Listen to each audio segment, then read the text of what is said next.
are back with the Bakersfield Underground, the Bug. And the reason why I'm saying that is because we were already talking for like 5-10 minutes. It was live. And it was a deep conversation, too. It was deep. I was talking about my ancestry and all that. I know, man. Oh, you had me in tears. Yeah. And I realized I think we all cried that we had that moment real quick. Yeah, you know, we were all there with you. We were having a moment, and that's what we call it. A prayer moment. Unfortunately, you know, I didn't push the record button, you know, and it is what it is, right? That's going to stay between us now. It is. And I'm okay with that. I got to be emotional privately, and I'm okay with that. All right, now let's act hard now. Now we're gangsters now, right? Hell yeah, we're back with the Bakersfield. There you go. We're back with the Bakersfield Underground, the Bug, and we're over here with our broski John F.U, aka John Uranda, right? Hell yeah! Did I say it right this time? Yes, even saying it again. Yeah, no, the first time I was John. I still like Uranday. Like I said, my dad would be very proud. Very proud. You got a very aggressive name too. You know what? It's there's so many Garcias and Lopez's and you know, but there's very few Urandays. Bam, there you go. It's an original. And my family, my dad had 17 brothers and sisters. Woo, I believe that. The family is big. Yeah. But as soon as you ever hear anybody like, oh, do you know so and so Uranday? We're like, yeah, we're related. We're related. In one way, shape, or another. Yeah, we're related. There's the Uranderos over there. John, where can we find you at on social media, man? That's your camera right there. On social media, you can find me on Instagram, Cut 'em Films, TikTok, Cut 'em Films, the website, Cut 'em Films, CUTMFILMS.com. Bam, there you go. And that stands for something too, right? Cut 'em Films? Cultures United Through Media. I love that right there, man. Hell yeah. Yeah, thank you. So you've done a lot for this town. My goodness. I thought we were here to talk just movies, but no. And I love this, though, because I get a guess and I do my research, and I'm just like, there was just so much that you have done here just in this town, but now you've expanded in a major way. But let's bring it back. Let's take it back, okay? You do films now, but you've been doing all types of media, radio. You've done like that story. We're gonna spend a long time just talking about just that alone, man. Okay. So the reason why I love this is because you did what we are doing right now 20, 30 years ago. Yeah. Back when it was like unheard of, right? Yeah. And the way I love the way that you did it too, because you were doing, can we even call it pirate radio? Is that what would be the word? You could definitely call it pirate radio. I mean, we were doing podcasts before there was a term called podcasts. Yeah. The Core Live, right? The Core Live, yeah. How did that get started, man? What was the idea behind that? I will give you a quick version, but it's still kind of long. I did my first film. It was a short film called Ringside. And the Bakersfield Californian did an interview. They put me on I Street at the time, did the cover and stuff like that. And there was an internet company. This is 1999. All right. Y2K era, all right? 56K, 26K. Yep. That. And this company reached out to me. They were here local, called Pixel Show. And the guy reached out to me and he was like, hey, what are you doing with your film? And didn't really know. We just did it. And he's like, we would like to put it online. So they invited me down to the office. I went down to the office, and they were located right across the street from, I know it's not Rabobank anymore, whatever it is now. Yeah. It changes every month. So whatever that Mechanics was, Bank down. Yes, Yeah. Mechanics. He was right across the street, right behind the crepe place. Yeah, where the little restaurant is at, pretty much. Yeah. Okay. So we were right. He was right in that building. I go down there to check everything out, and he's basically trying to do a Netflix before there was a Netflix. Oh, check that out. So he was trying to create a platform for streaming content before YouTube and all of that. So great idea. They were good guys. A bunch of nerdy dudes from Bakersfield. Hell yeah. And So he's showing me around the office. They had the whole back building behind the crepe place. And so they're showing me around, walking me around, and there's a radio station they had in there. But it was a rock radio station. It was just a regular radio station. But it was on the internet. And so I was like, he's like, well, what do you want? Like, what do you want in order for me to put your show, your film, online? And I was like, bro, like, I wasn't greedy and I didn't have that mindset or nothing. So I was like, I come from a hip hop background. I used to be a recording artist. So my background is being an artist. So at the time, I was like, give me a show on your radio show so I can put everybody that I've known, that I've worked with on. Like, let me have a show. Hell yeah. And he was like, he sat there and he looked at me like he had this like dumbfounded look, and he was just kind of looked at me and he just like, he goes, you just want a show? And I was like, well, yeah, like I don't need much, just give me a show so I can, put my guys on. And he was like, why don't you come up with your own radio station? And I was like, oh shit, I didn't even think about that.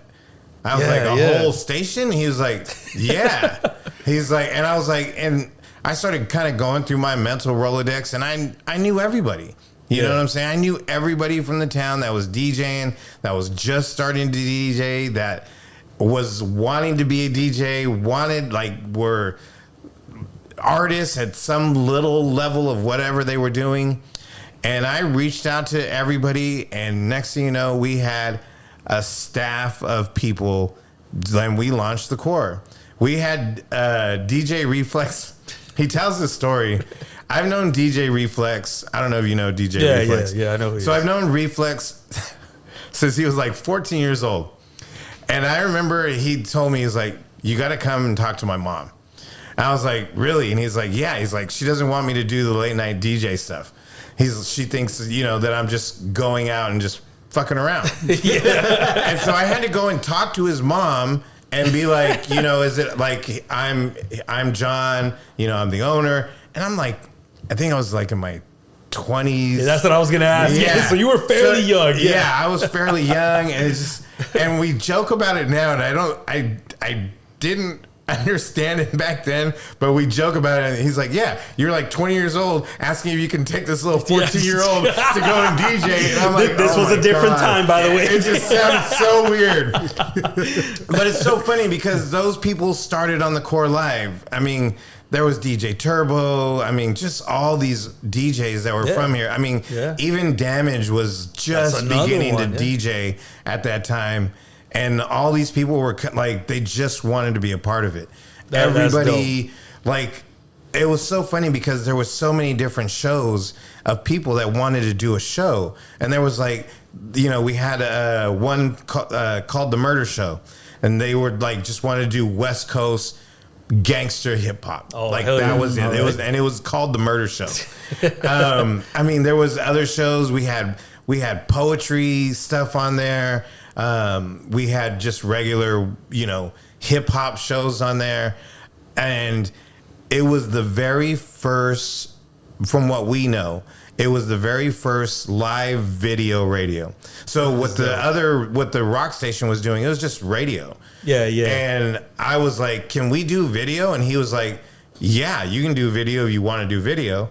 So there's videos of me. I don't know if you found them when you were looking, but there's videos of me holding a little webcam and I'm filming the guys DJing, and people would come in and rap, and they're rapping, and I'm working the webcam on them because we could only get like one or two cameras. Sometimes just one. So I'm like filming and they're DJing and they're talking, and I'm like working it like a live video camera. So okay, so let's real quick. Did you even have an idea of what you would need to even start a radio? The equipment? No. So, because you're saying it, you're fast forward. I didn't even know how to send an email. This dude, I would have to go and ask this dude, and he would get so mad. He's like, "I've already showed you how to send an email," and I'm like, "Bro, like this to me, it was a completely brand new landscape.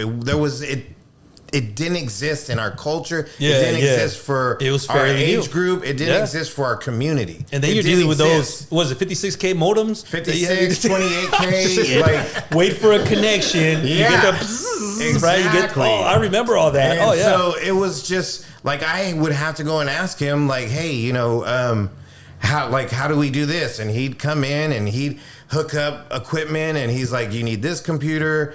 And at first he was like, I just thought you were going to do the radio show. And I was like, bro, you like gave me the idea. Like, if I'm going to do this, I'm going to do something. Go all in. I'm going to do it.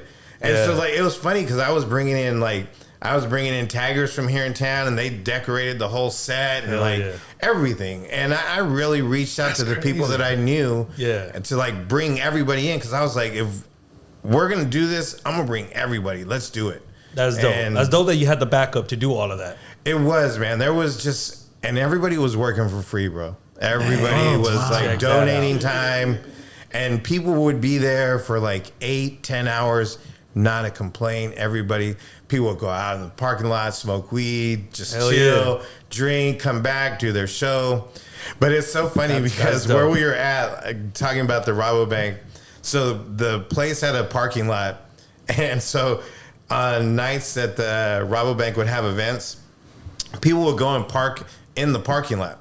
So then we had the webcam inside the show, and then I would go out, and I had a video camera, and I would go out, and the staff would call the tow truck company to tow the cars out of the parking lot.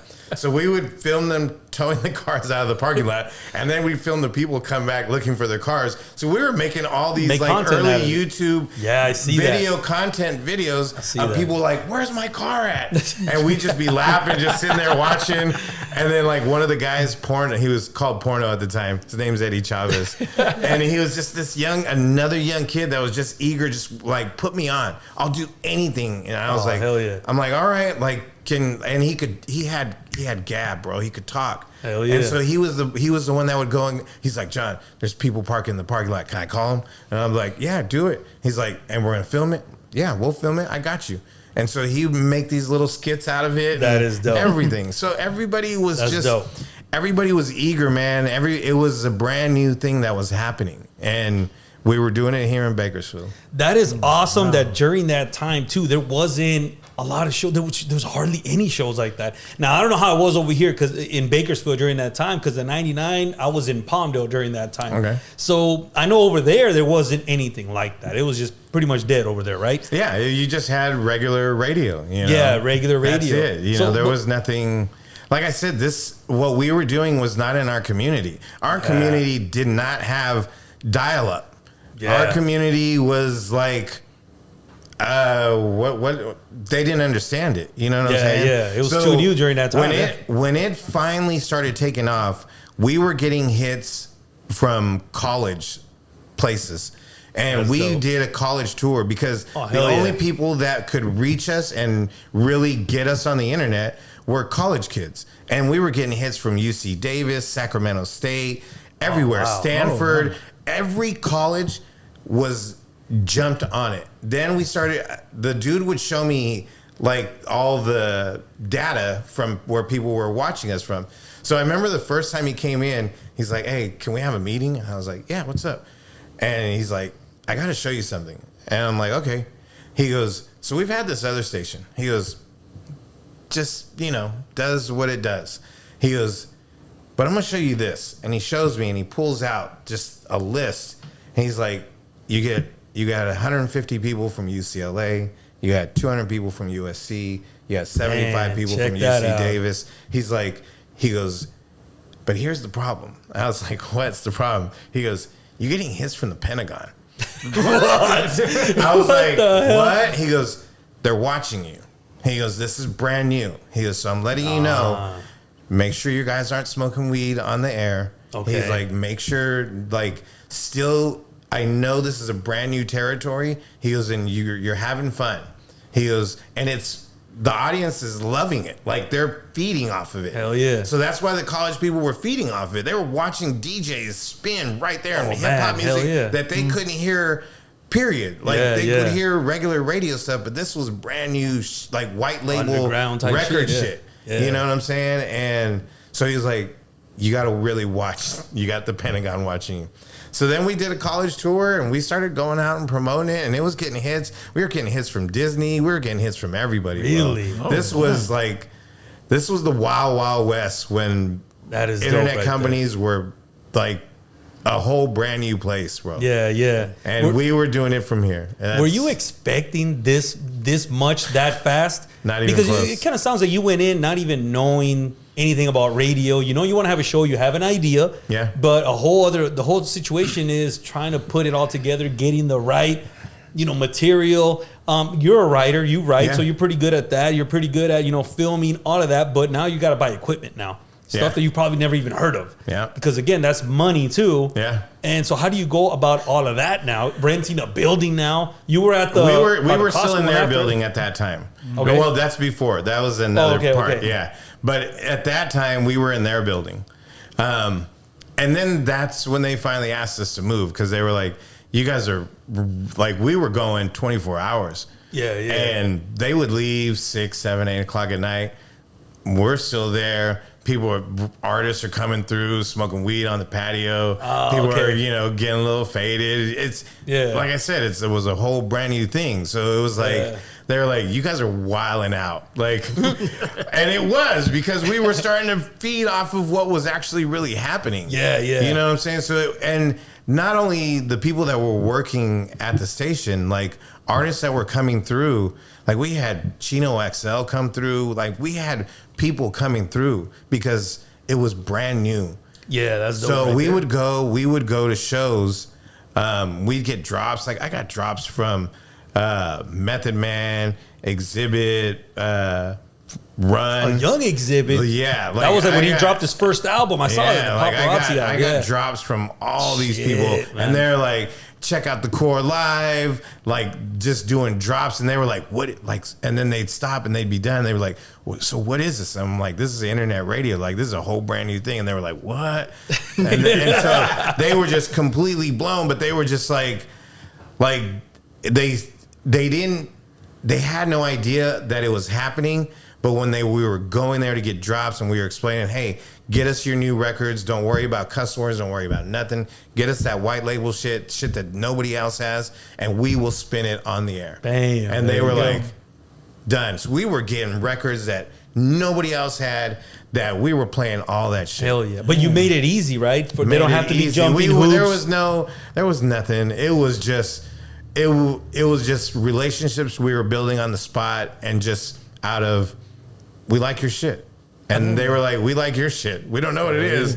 But but you're here. But we're down with it. Yeah, you're here. And obviously you guys got a camera in our face. And so you must be doing something. Yeah. They respected it enough to be like, okay, we'll send you some shit. We used to go to Loud. We used to go to Priority. We'd get shit right from the labels. Right straight from them. Yeah. Bro, and it was dope. Just because like we had like DJ Slice, X-Ray. We had a lot of DJs that were just around us that were just it was a brand new thing, man. It was the wild west, bro. And speaking of DJs, a very young 24 kg, and I've seen the videos, man. I messaged him today. I said, bro, and I sent him a screenshot. I said, this is you right here. He's like, where did you get that from? You know what's so funny is because we stopped for 10 years. Yeah. And then because I just put everything on hold, it was everything that was happening in 1999. I think it happened too fast, and it was just too many people had their hands in the pot. Everybody was trying to get involved, and everybody was trying to have a say, because I was pretty lenient. You know what I'm saying? After that, I was like, I ran it very differently. But when we started again in 2010, we were at the old Costco building, the original Costco building here in Bakersfield. So that's what you're talking about. And when we were there, it was funny because a friend of mine's named TJ Esposito, he owns 17 Cigar now. Yeah. And he's the one that he was like, hey, John, he used to work for a lawyer. I forget the name of the lawyer, Larry something, Thompson. I think it's Thompson. He used to work for Thompson. And we were good friends. So he was like, hey, I got access to this building. And if anybody did have access, it was definitely TJ. So we were like, all right. So we go to check out the building, and he's like, bro, he's like, you can have this space, you can do this, you can do that. So he's pitching us on it, and we're like, all right. So like a couple of us came together, and we put our money together, and we had basically the where they would do the tires. We had that whole part of the old Costco building. So we had the garage. I turned that into the very first green screen in Bakersfield. Oh shit! Turned that, and we shot stuff there, all kinds of stuff. That's But we built a studio in there. Then my big cousin JT came in, opened up a recording studio in there. So we had a recording studio in there. We were shooting music videos in there. We were running the station through there. So it was crazy. It's an all-in-one. It was. And then this is when KG was at Play 103.9, and he was an intern there. So when he was an intern, he was like, started coming around because my younger cousin E, brought him around. So he would come around, and he was like, hey, can I get a show? And we're like, yeah, like anybody. You were just giving away shows, huh? Just giving away. We were filling time. We were trying to do 24 hours. I wish I was here during that time, because I walked to the stations. I'm like, hey, man, I got an idea. Nah, man, you don't have the personality. Fuck! I'm starting my own shit then. And it was cool because Joseph Gomez, Jogo, is the one that taught KG live on the air.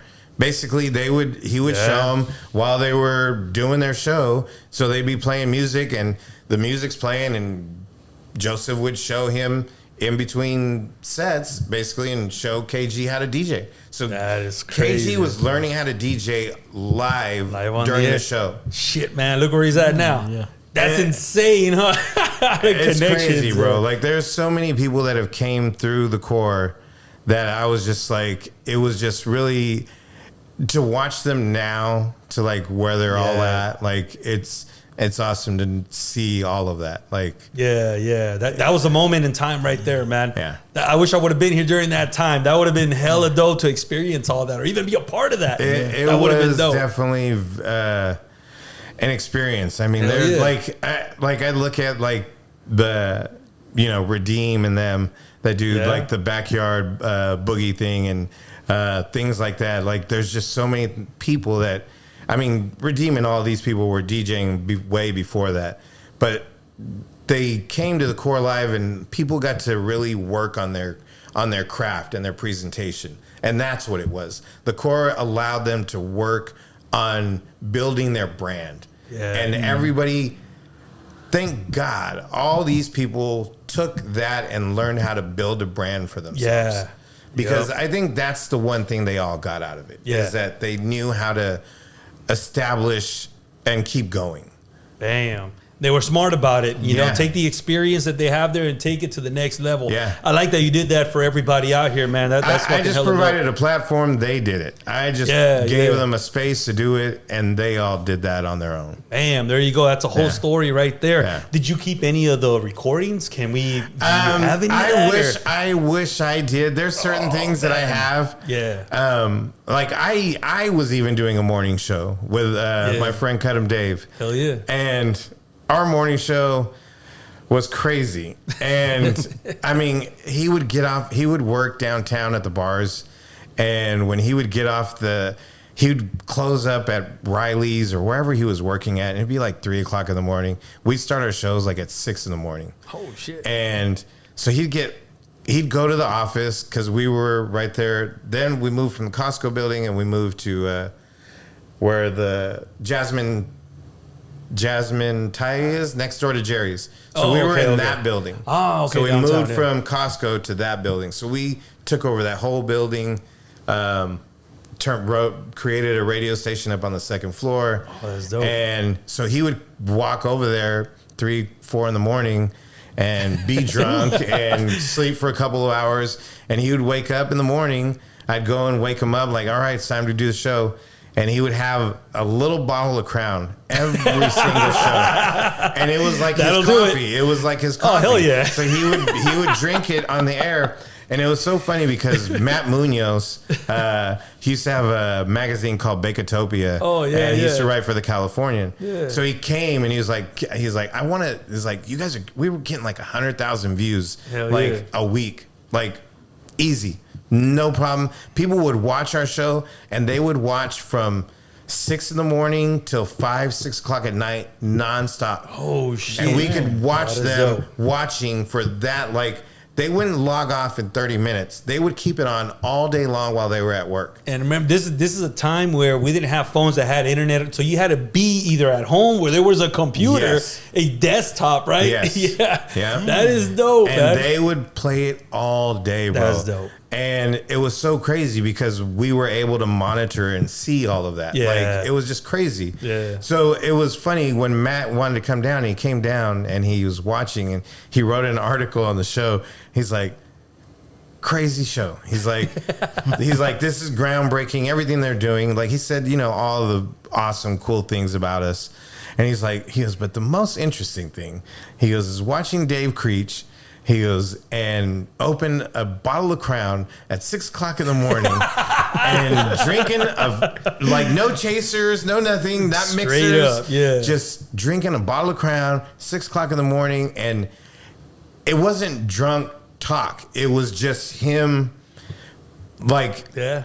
just talking, and he was a very charismatic person. So he knew he had the gift of gab, you know what I'm Hell saying? yeah. So, Yeah. but it wasn't drunk, like slurring. He wasn't rambling. He just had, me and him had great energy together. Hell yeah. I love that though. When you have that energy with somebody, you just nonstop, especially if you Yeah. got two people that can really talk it up. Yeah, because You know? that's a slippery slope. Because some people could have been like, okay, one dude's doing the show, the other dude's is just a fucking drunk. You know what I'm saying? Yeah. And it could have gone probably bad. You know what I'm saying? Yeah. But he wasn't that. You know, like he was on point. His jokes, boom, boom, boom. Everything was on point. And so that's what people enjoyed about our show. Like it was That is just dope. It was good. Man, I used to love doing that show. It's fun, huh? Oh, Doing man. like radio like that, I can't even imagine, man. Especially during those days where you were doing video at that time, Yeah. but even before video, where all you could do is just listen and imagine what that person looked like, right? Yeah. That dude, I'm a huge fan of old school radio like that. And man. it's so funny because I shot all the openings to everybody's show. So if you, I don't was know all if you saw you, yeah. those, I shot all of those. Girls Talk, Happy Hour, Joseph Gomez and KG. you were busy then, yeah. I shot everybody's openings to all their shows. I'd record all the shows and set all the cameras up. I'd run basically a training course for everybody that would come in because I wouldn't do it for every show. I'd be like, here's how you work it. Here's the equipment. Here's your cameras. This is that camera. That's that camera. This is your chat room. This is how you work it. This is how you log on. This is how you log off. Like I had to show everybody every single time when they would start a show. And I became the guy that would be irritated, like, you don't know how to send an email yet? now it's you. It went full circle, bro. It went full circle.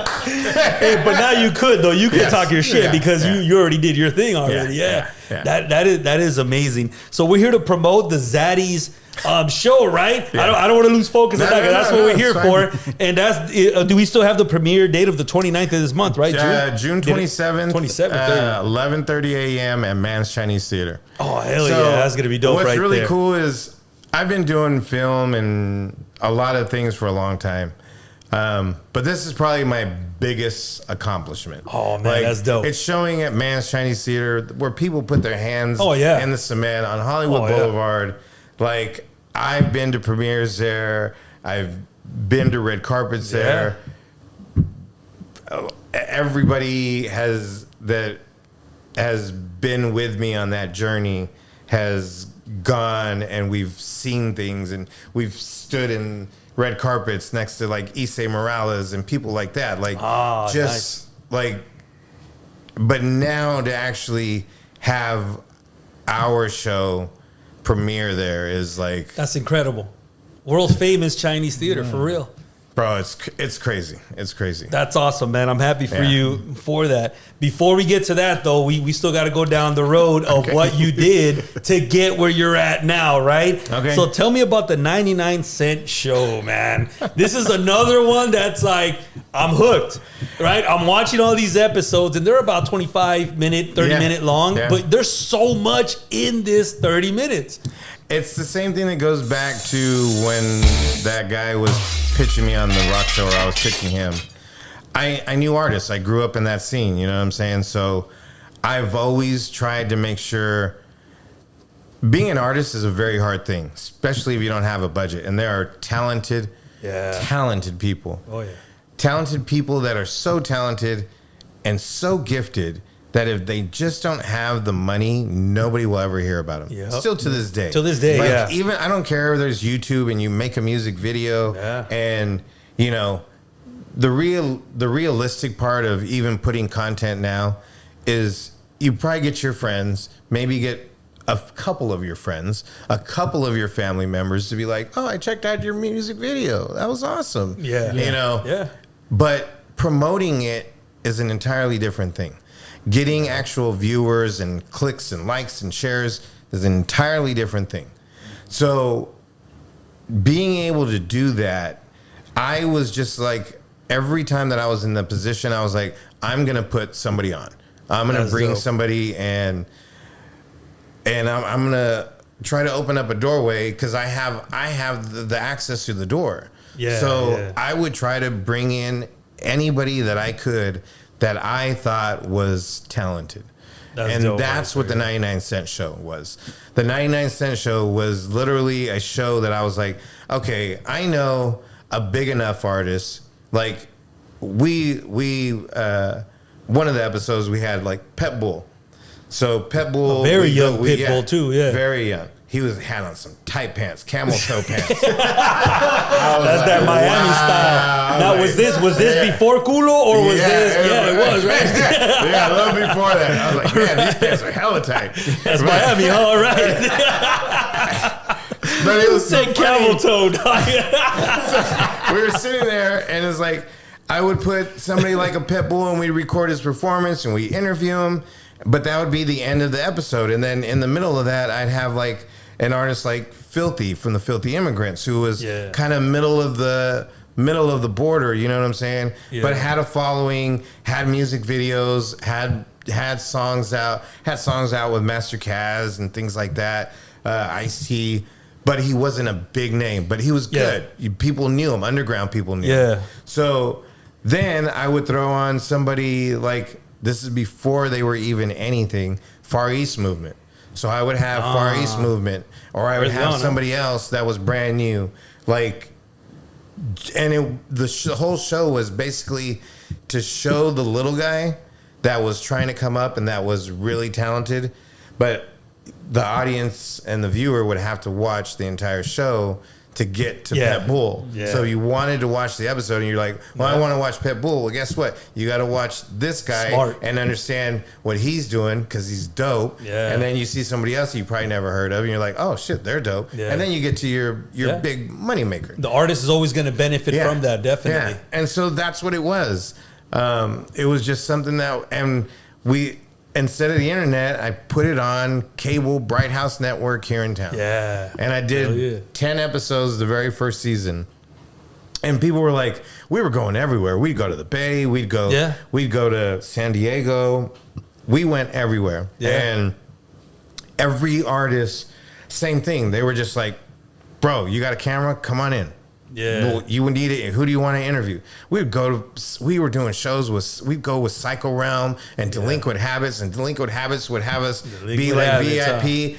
That was the very first time I ever went to a show like that, and Latino hip hop, and watching like neighborhood dudes and neighborhood girls slam dancing to Latin hip hop shit, and just watching an audience all slam dancing to hip hop music. It was the craziest thing I ever saw, but it was one of the most. It was different during that time. It was one of the most awesome things ever. That's dope. And if I wouldn't have been in that space or I wouldn't have shown things like that, I don't know if other people would have ever known that. Yeah, exactly. Like, unless you went to a show like that. Exactly. And so we would go and record things like that. Yeah. Like, if you saw, I don't know if you saw the clips on there, but like you see people, you know, just slam dancing, just going at it. And, you know, and they're cholos and they're like, boom, boom. Yeah, you're like, well, what are they doing? Like, what the fuck is this? And they're just going at it, bro. Yeah. And it's so funny because, you know, you're watching Psycho Realm and Delinquent Habits, and they're just vibing off of it. Yeah. Like, feeding off of it. It was awesome, man. Like, we just recorded a lot of very cool things. It looked like some fun times because you got the first half of the video. Well, the first 10 minutes is like, come and visit our sponsor. You know, shout out to the sponsors. Then man, we showed love to our sponsors. Yeah, we got to do that. And then you know, you go to a tattoo artist or the tattoo shop and you're interviewing them. Wow. And then you go to a music video, and then a minute later, hey, come and visit this lawyer right here. You know, and then you go to the other half of the interview, and then you're interviewing for Cut 'em Films. Yeah. They ask you one question, you say what you got to say, bam, you jump into another video, and then you go 24 kgs on that thing. It's just in that 25 minutes, you get so much. And you know what? During my time, I used to love watching BET, MTV. You know, we used to have the box over there in Pacoima.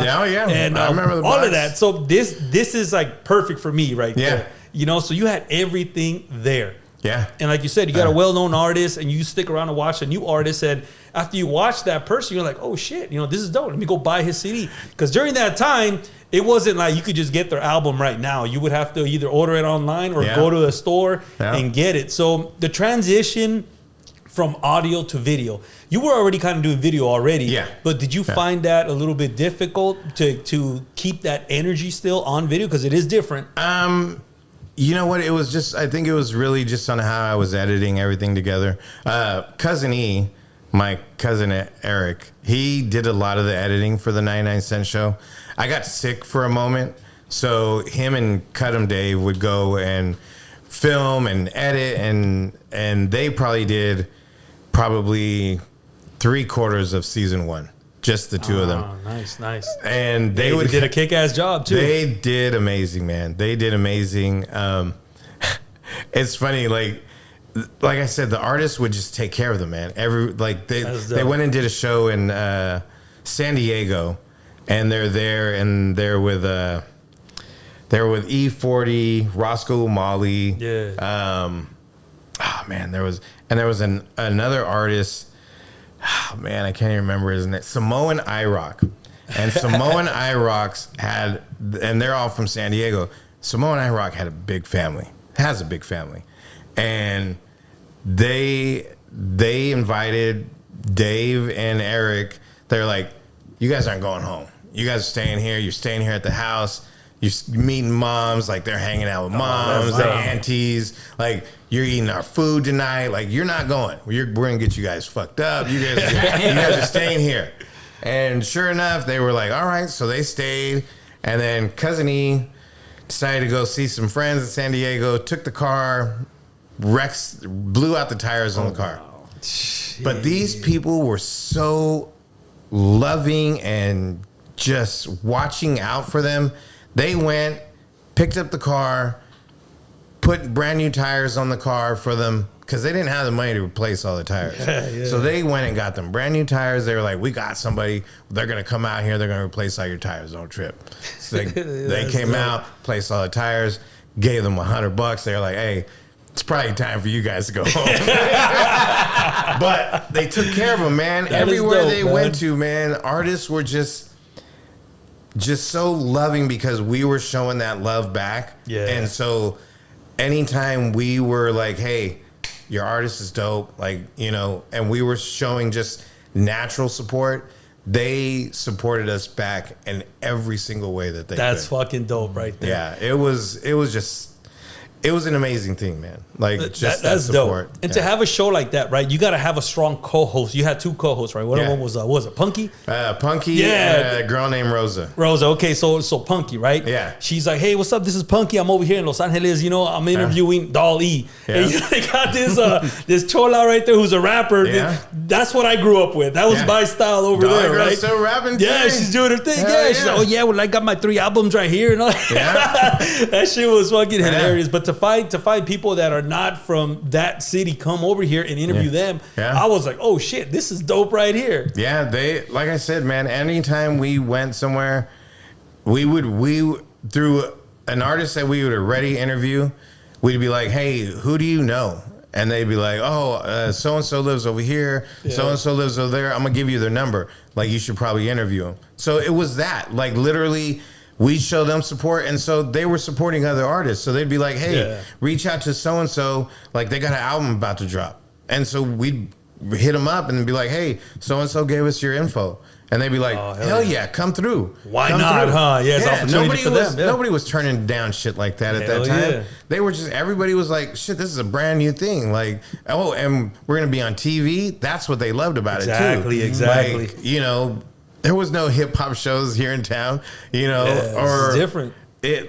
We were putting people on TV, man, and they were getting people to pay attention to them. When do you get that as an underground artist? When do you get that opportunity? Right, you're gonna show my video, like and that we was weren't cool. charging. We weren't charging nobody. We weren't like, there was no payola with us. It wasn't hey, bro, you want to show your video? Give us $500. We could have easily done that. Yeah, you could. But it wasn't that. It was just literally out of the love of the hip hop. Our sponsors paid for our shows. They would a sponsor would pay us $500-600.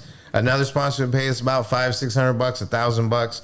So every sponsor would cover the show to be aired and cover us to go and travel to do that show. Yeah, that's dope. And we weren't even pushing them hard. You know what I'm saying? It was just to do it. We were just wanted to do it. That was it. There was nothing else. It wasn't a money machine. It wasn't none of that.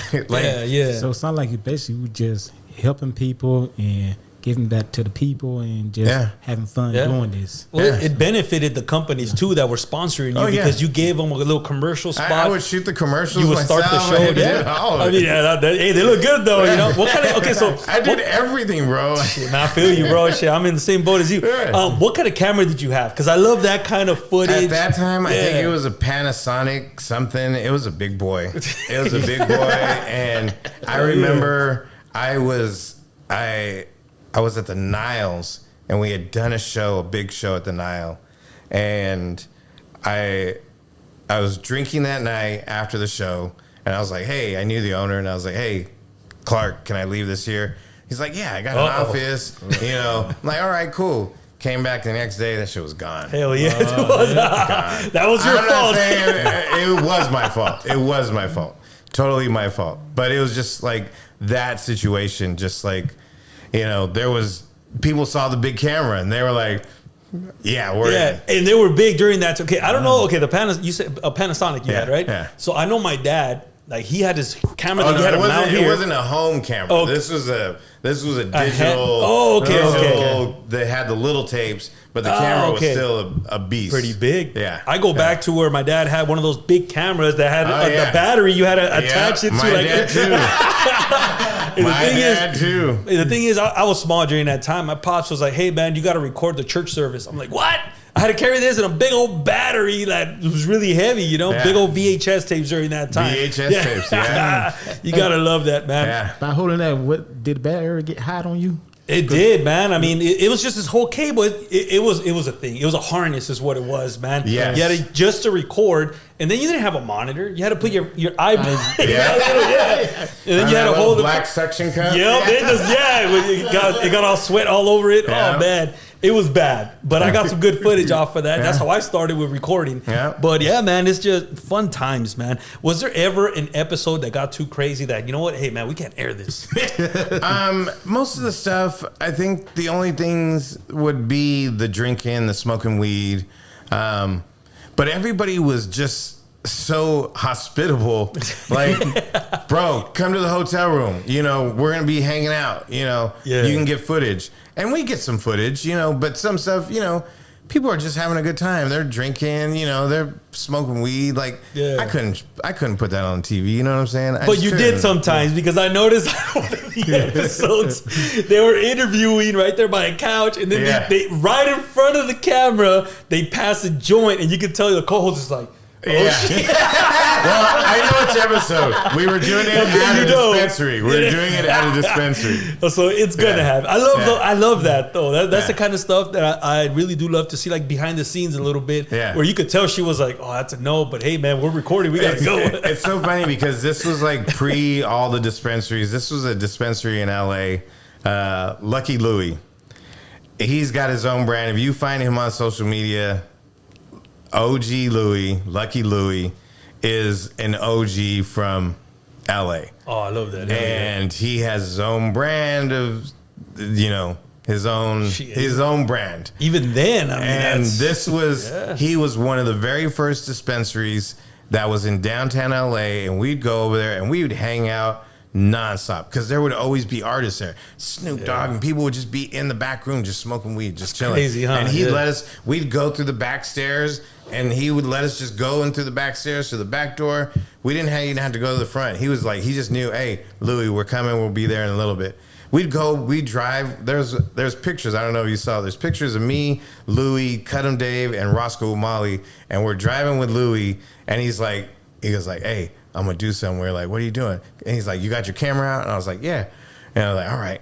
So then he like pulls over some cops in downtown. He pulls the cops over. He's like, hey. Oh, shit. And so we were like, and he's like, and they pulled over. And there's a picture. You'll see it. I don't know if you look that hard, but there's a picture. Me, Lucky Louie, Roscoe Umali, and Cut 'em Dave in front of a police car, and the cops were just sitting there, just laughing, just chilling. and he's like, "First time you ever seen a homeboy pull over the cops, right?" We're like, "First time I ever seen that That's shit hilarious, in LA, man. in downtown LA." That was Lucky Louie, man. That is hilarious, man. That sounds like a lot of fun times. So I understand sometimes it can be overwhelming with the videos, editing, and everything. Just trying to put good content out, right? Yeah. And even if it was a 30-minute show, but this shit is jam packed with so much stuff. It's very entertaining. How often were you guys doing that? Was it once a week, every other day, or every day? It would be. We had this conversation about staying consistent. So I really tried to make sure I was putting out an episode every week.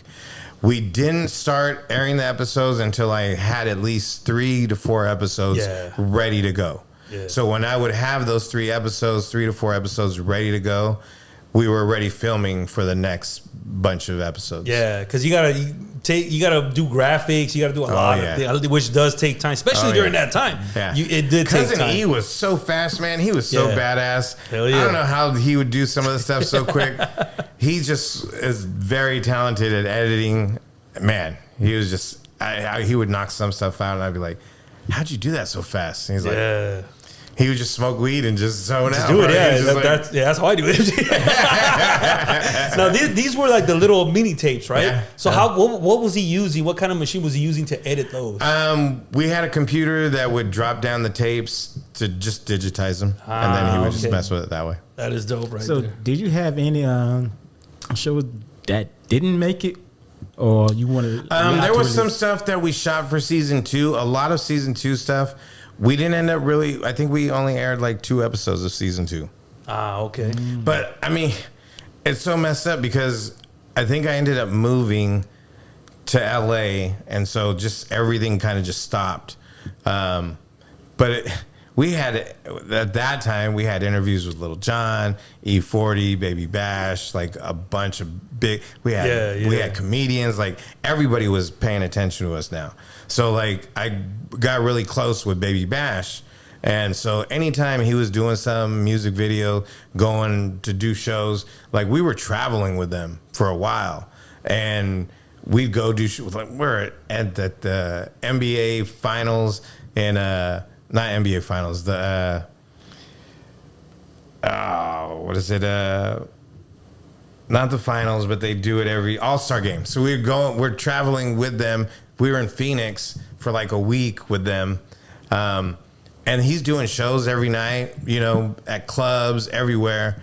And there's artists that he's doing shows with, and he had no problem just like, hey, meet these dudes here. They're doing this. Woo, woo, woo. Hey, that's dope. So artists were just quick to be like, I think he had done a song with Little John.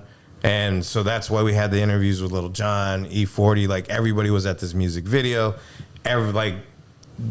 he supported us completely. That's like he was right just there. somebody. And then what ended up turning out really cool is because after that, he knew what I was doing, and then I ended up shooting a film. I don't know if you know any of that stuff. Yeah. We're gonna get to that too. Yeah. there's just so much to talk about, but yes.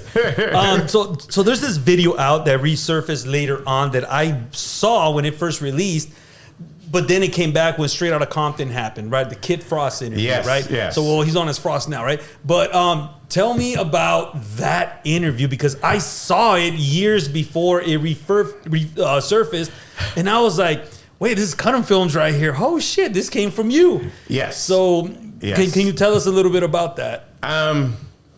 It's so funny because, like I said, from when I did the Core Live, when I did the 99 Cent Show, everything that I had done, I met artists the entire way. I used to be an artist. I went and did shows. I met artists through that way. That's how I met artists, to reach out to them, to put them on the shows.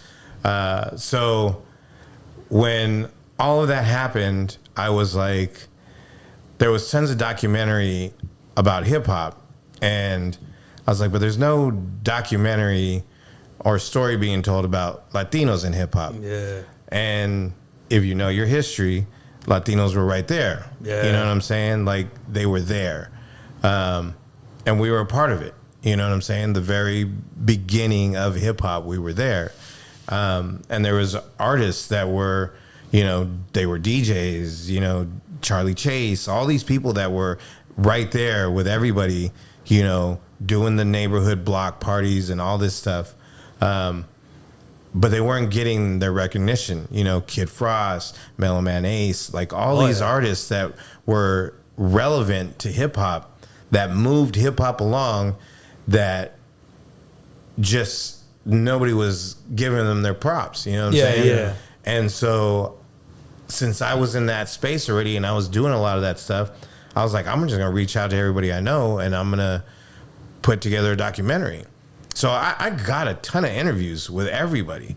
But the only thing that stopped me is basically the money. But I wanted to go back east and get interviews with Charlie Chases and all this to really tell the story. So that's the only thing that stopped the whole thing. But I had interviews with all of these people. Be Real. I got interviews with Be Real, Proper Dose. There was times when we would rent a studio in LA and we'd rent it for like a weekend. And we would have artists every hour come in. And it was booked every hour. Dang, and artists were coming in. And it was so crazy because artists would show up and they'd be like, oh shit, I ain't seen you in a minute, blah, blah, blah. So they're talking, they're hanging out, and they're going down their own memory lane and all that. So everybody was ready for it and hyped for it. And so when we got Frost, it was so funny because I reached out and I was like, hey, like, I got this thing. He's like, all right, cool. And he came and he was just doing his interview and he's talking about everything. And he's telling everything, and he's very upfront. Yeah. And then we were getting ready to stop, and then he started talking about Eazy-E. Yeah. And I was like, keep the cameras going. And the interview was done, but he just started talking about Eazy-E, just like some private shit. Yeah. But they were both signed to Ruthless Records. Yes. Yeah. People don't know that about Kid Frost, but And so he tells the story of how when Eazy-E, right when he went to go do the Naughty by Nature music video, Hip Hop Array, he's like, Eazy-E was there. You see him in the music video. He's got the Super Soaker. And he's shooting with Tretch and them. And so he's telling the story. And he's like, so he tells us that story as part of the interview. But then he got he had this like moment of going down his own memory lane, like a private thought. And he's like, yeah, I remember. And then I was like, keep the cameras rolling. And he just started telling us the story of how he thought Eazy died. Yeah. And to hear it when we were just like, all of us were just sitting there and we were like, oh shit. Like, should have we recorded that? But the thing is, like, he was there. Yeah. That was one person that was like this with Eazy-E. They were there together. You know what? He said some of the most realest shit in that interview. He was like, how does somebody die from AIDS back then in like 2 months? Yeah. He's like, that didn't happen, bro. Yeah, he was like, he goes, weird, he was especially at the peak of when AIDS was. He's like, people were dying and it was taking a long time and they were suffering. Yeah. People were dying, bro. He goes, and he died. He goes like 2 weeks later, he's in the hospital. Yeah. AZ's dying from Just AIDS. like that. Boom. Boom. He goes, Yeah. and he goes, if you really know the history of Easy, he's like, you'll know. He goes, his girl never got it. His kids never got it. Yeah. So how did his girl get it? Or how did his girl not get it? How did his kids not get it? He's like, but he got it. Yeah. He's like, and then to die that quick. So we were just like, oh shit. Yeah. Like, what do you do with this? With this right and here? so that's right when we had the footage, and right when Straight Outta Compton, the movie came out, we were like, let's release this clip of him talking about Eazy-E. Isn't that crazy, man? And it's so crazy because when we released it, like we released it a few days after the movie came out, and when we released it, it was wasn't really gaining any traction. And then probably like a week later, just overnight, boom, overnight, 500 hits, 1,500 hits, 5,000 hits. We're like, oh shit, what the fuck is going on? So at that time, Facebook would put on the side things that were trending. Yeah, yeah. And so at the time, we were the number one. Kid Frost talking about Eazy-E was the number one trending on Facebook. So then we started realizing we were getting Yahoo Entertainment was putting it out, VH1 was putting it out. That was major news right there, yeah. Every single big music publication, VH1, everybody put out the clip from the documentary. That thing has over 6 million hits now. When did you originally, do you have an idea when you originally recorded that interview? It was probably about a year before we had released it. All right. Yeah. So, yeah, I mean, it was out there. I saw it. I was like, oh, shit, Yeah. this is Kid Frost right there. What's going on? You know, and then it tells the story. Yeah. It's fucking crazy, man. And the documentary that you're talking about was For the Record, right? The stories of Yes. Latinos in hip hop, which is Yes. fucking hella cool right there, man.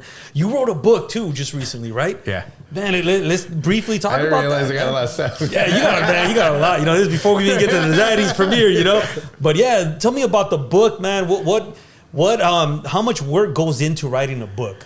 You know what? I've written a lot of films and things like that, and short films and TV shows, and just that's what I do. I write. Yeah. It's like anything. If I hear a dope beat, I'll still write every now and then. That never goes away, man. It just doesn't. You know what I'm saying? I just write. So it was literally just, I didn't want to write a script. I didn't want to write anything, and I was like, I want to tell my story. Of when I used to be bad and do bad things, but how I changed my life. And, I love that right you there. know, how I went through all these different parts of my life to how I feel like I'm the man who I am today. You know what I'm saying? Yeah. But it was just my story of that, you know, and I just was like, I had been writing on it for a few years, and I'd write a little bit here and write a little bit there. And then just one day I was like just cleaning out hard drives, and I found a piece here and a piece there. And I was like, let me just see if I can put it all together. And I just started putting it together, and then I just went with it. That's dope, because it does take time to write a book as well, especially if you're writing about your life. Because there's a couple things that you might forget. They might come back later on. And I've always tried to be truthful with things I write. Like, I know even when I was writing that, I was like, man, my parents don't know none of this shit. Like, wait till they read this. They're gonna read this, and they're gonna be like, "Oh shit!" Yeah. And I remember my dad ended up reading it, and he like sent me a message, and he's like, "Hey, can I talk to you?" And I was like, "Yeah, what's up?" He goes, "So, I don't want your mom to read the book." Oh And man! I was like, "I go, I know." He goes, I didn't know you were doing all that stuff. And I was like, That was my life, yeah. I was like, I go, I'm not doing it now. I'm like, you know, I said, that's the whole point of the story. Yeah, you know? yeah. He goes, I know. I don't know if how your mom will handle it. He goes, you're like telling a lot of stories. You know? And I'm only on chapter 1. Yeah, and it is chapter 1. So it was just like, I was like, I'm just trying to be truthful, because in order for me to tell you my truth and you to understand how far I've come, you need to know the truth. Like, so you understand it. So when you read the other part of it, you're like, you've come a long way. Like, I get it. Like, because if I just embellish any part of it or sugarcoat it, it doesn't resonate. You know what I'm saying? It loses its punch, basically. Yeah, exactly. The book is called Dreamer, Hustler, and Father. Man, go ahead and check it out. If you really want to know the true story over here, you've gone through so much. You've lived like 10 lives already, man. You know, you're still here. I'm old. You started young. That's what it was, you know. But what a great time to be alive during that time. It could be a lot of work. It could be overwhelming at times, but man, to be doing that, just doing radio. Who were your inspirations in radio? Did you have anybody? I mean, I didn't have anybody in radio. I didn't have anybody, like, even when I went to write my first script, there was no YouTube. There was nothing like that. I had to go to the library, go and look for scripts, check out the scripts, read the scripts. Like, that's how I learned how to write a script. So how to write, put a format together. How to create a format. Because it's different. Yes, it is different. Yeah. So same thing with editing. There was no, I didn't go to film school at that time. I went to film school later. But when I learned how to edit, I went to the library, got a book on editing, learned how to edit, and learned how to edit. Man, you learn how to edit from a book, which is different. You're in there reading, and now you got to get on the computer and try to figure it out. I'm going to tell you something so funny. I don't know shit about cars. Not a single damn thing about a car. Nothing. But if you give me I changed out radiators out of cars. I changed a whole steering column out of a car because I know I can just read a book and follow the instructions. Mechanics for dummies. As long as I can read it and understand the instructions, I'll learn it and I'll figure it out. But I couldn't look at it and be like, oh yeah, that's your flux capacitor. You could go to the future with that one. I don't know shit about it. Like I couldn't go change an oil thing if my life, somebody had a gun to my head right now and like change the oil. I wouldn't know how to do that shit. Yeah. Give me a book and I'll be like, oh, okay. Just give me a week. I just go to YouTube, see some little 14-year-old fucking. Oh, okay. I can change it in like 5 minutes. Is that easy, huh? Okay. Yeah. I'm like, oh man. Oh man, I got you on done this a long time ago. Yeah, exactly. It's funny how you could learn those kind of things now, right? Now it's a lot quicker. Now you don't have to go to the library anymore and go through the whole fucking section and try to find the one book that has all of that. You're right. Yeah. I miss those days though, for real though. It's so funny. We were driving the other day and we were just looking at the library and I was like, what is that? That's a library. It looks like the pyramids now, right? That's how rare they are now, right? Got the library in your phone. Yeah, pretty much. Yeah. But I still to this day, I try to keep things old school with my kids. Yeah. I say, look, we're not going to watch a movie on TV. We're going to go to the movie theater, right? Oh, man. So we're not going to, I could get it on your tablet, but how about we go to the library, man? Yeah. Pick up a book, man. Yeah. It's different, you know? Yeah. And they're like, well, what is this place? Oh, this is library. These are all books. They're like, but we can have everything on our phone now, right? I'm like, but this is different. It's a whole different feeling the pages, you know, and really diving without any interruptions, right? Yeah. Yeah. We've lost all of that, man. Just like CDs, albums, records, you know, we don't have that. It's funny. There was this little phase we went through and we were buying albums. And like, I've been in the music so long, but I never actually was buying albums. And there's just something happened, and next thing you know, we're just at the record store and just buying albums, and like, but to hear that sound of an album playing, you know, that. Oh, so we're talking about vinyl now. Okay. Yeah. Oh, you know, man, the little pops and cracks, man. It's dude, different, there's man. just something about that sound that you can't create it. Yeah. You can't replicate it. You can't put a plug in for that. No, you know what I'm saying? Like that. Yep. It's just a beautiful thing. So it's crazy how things change, huh? And these are so delicate. People don't realize how delicate they are. If you get one little scratch, even a little dust in there, man, boom, it will skip it. You know? And that's when you're mad. You're and then you're holding it up. You're like, what's going on? Who touched this thing, man? Hey, man. Okay, so can you imagine how DJs were mixing with vinyl back in the day? Where they had to get a little bit of like, tape? And just mark it because it's not like now. It's a lot easier now. But back then, you had to get that one little spot and land on it. And you got two of them at the time. That's how I used to be an artist, man. I remember going to the YMCA right here in downtown. And I'd go with my friends that were DJing, like C- and Chalk and some other DJs. And I remember in order for you to get into the show or if you wanted to rap, you had to carry crates of records. I remember walking with crates of records to get into these venues with the DJs. And some DJs could have 5-10 crates of records. Yep. You know what I'm saying? And then there might be 4 or 5 DJs that are on the venue for the night. Imagine that whole wall. And now you just pull out a laptop and it's like...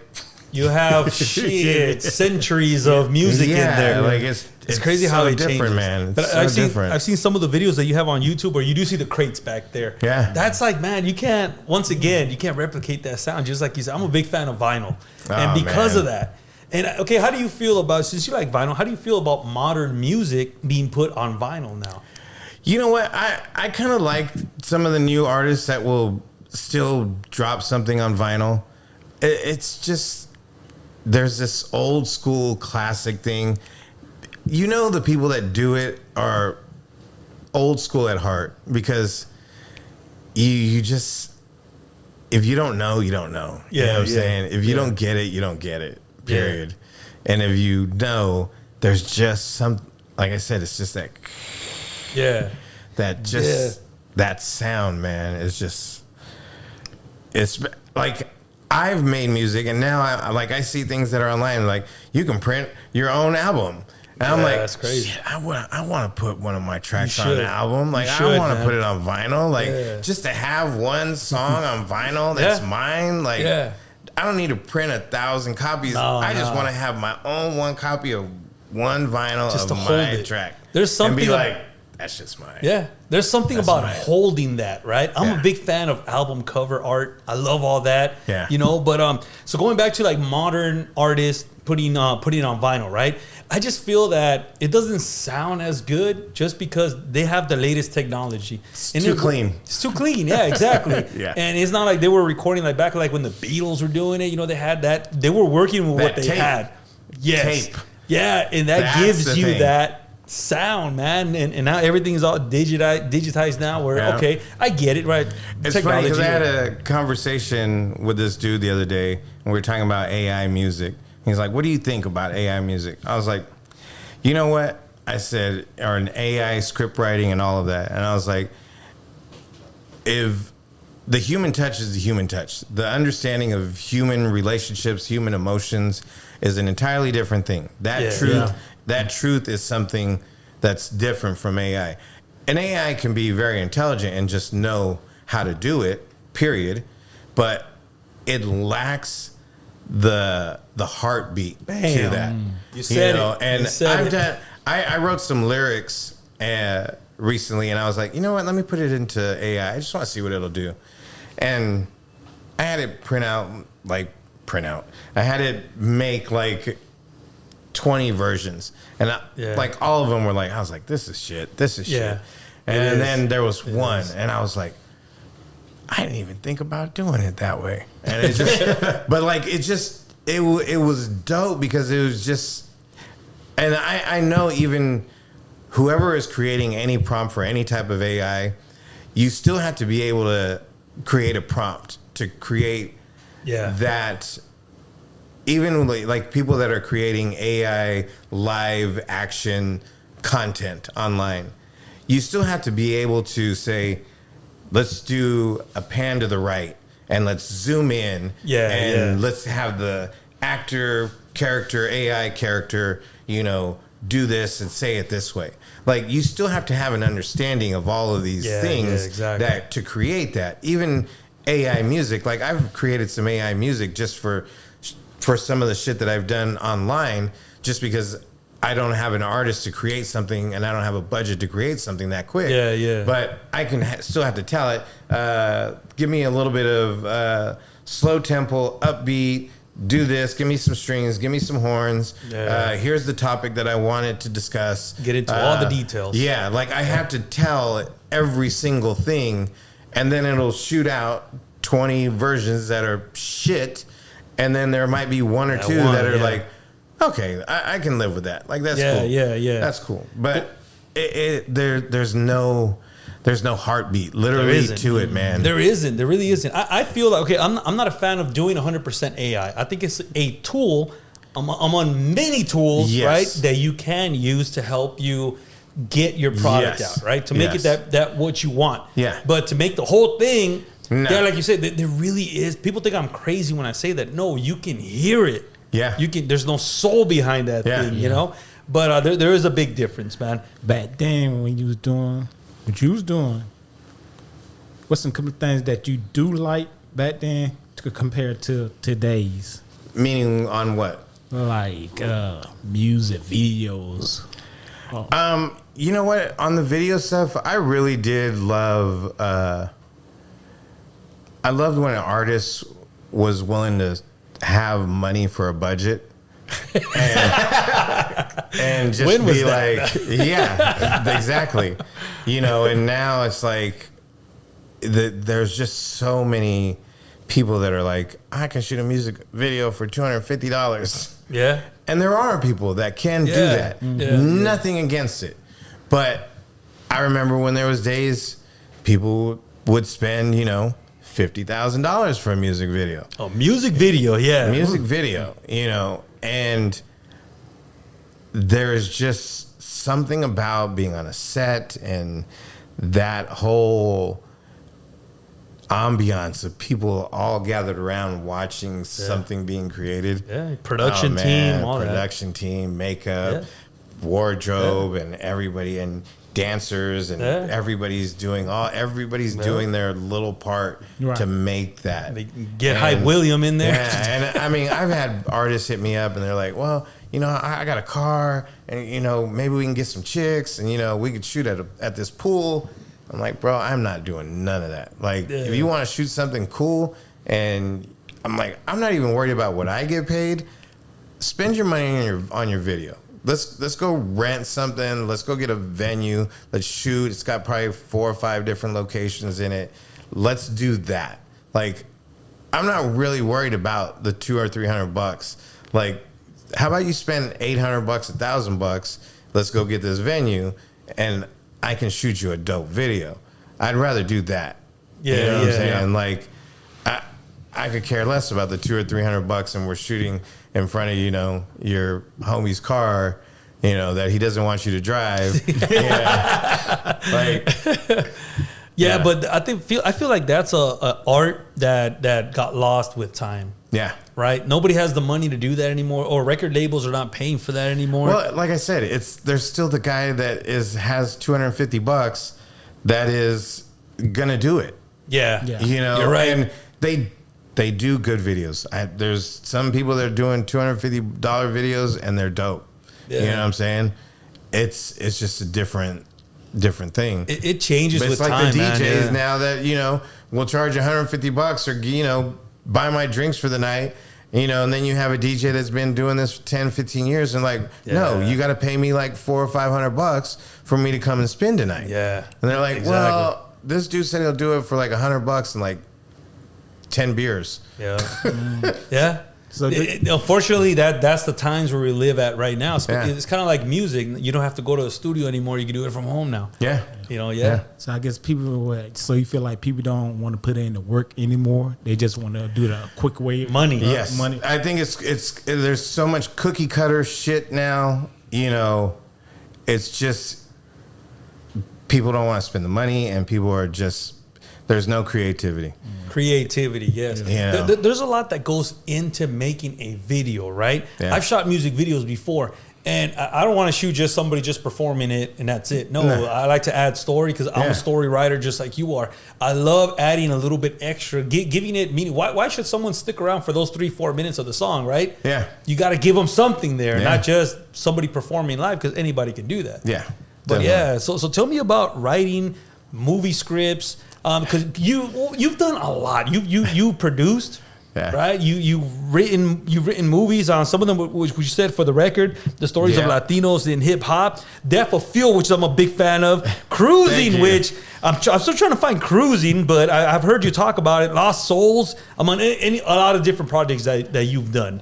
So tell me how did you come up with the writing skills?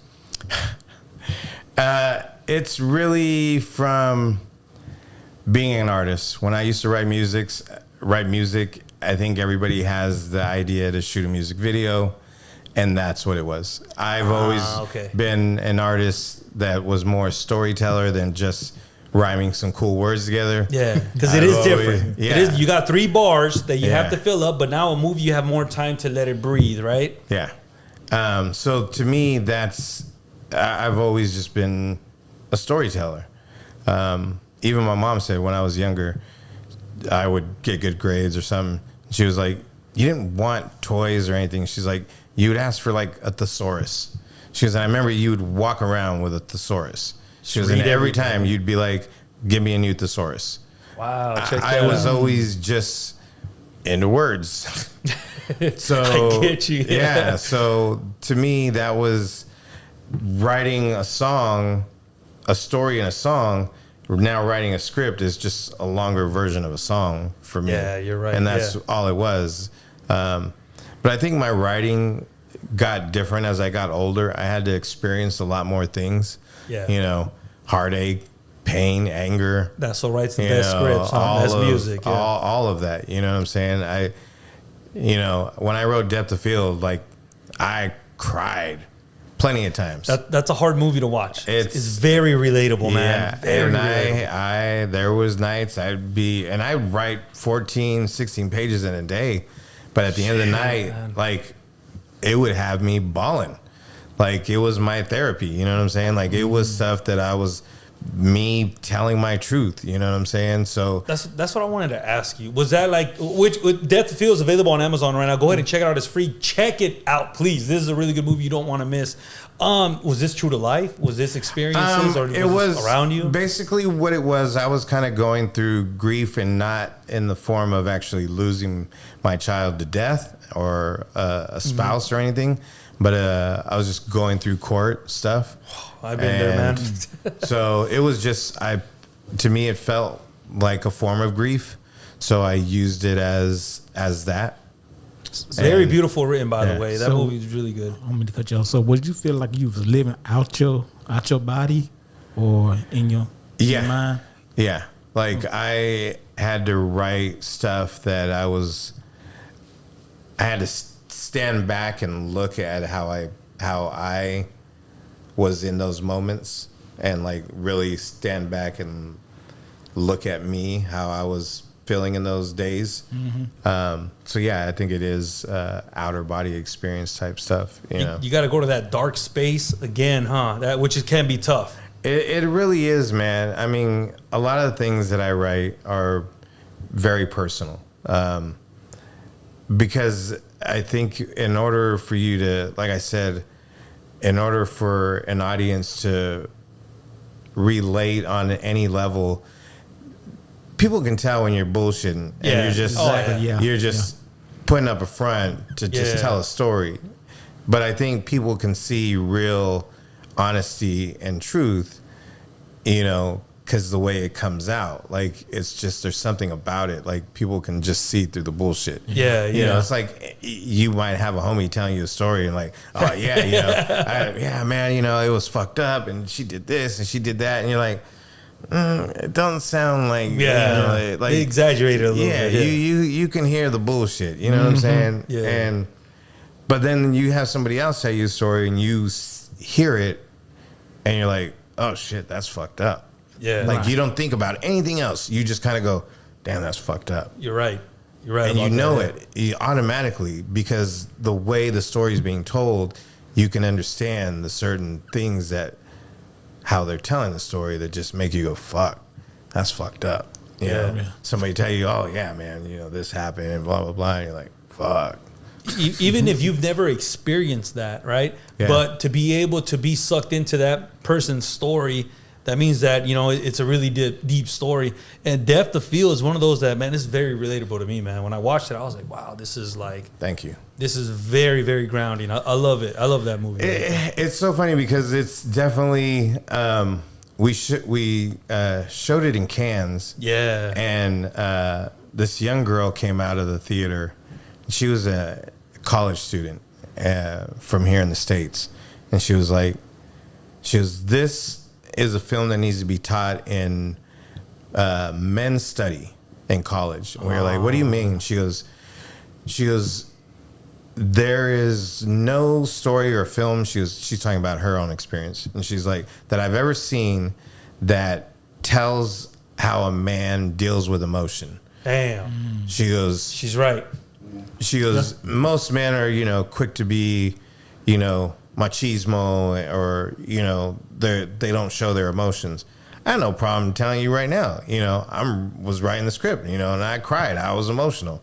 There are things that I write that I know if it is literally making me emotional, I know I'm on the right path. Yeah. If it doesn't affect me and make me like, fuck, you know, then there's no reason for me to write it. It has to genuinely punch me in the stomach.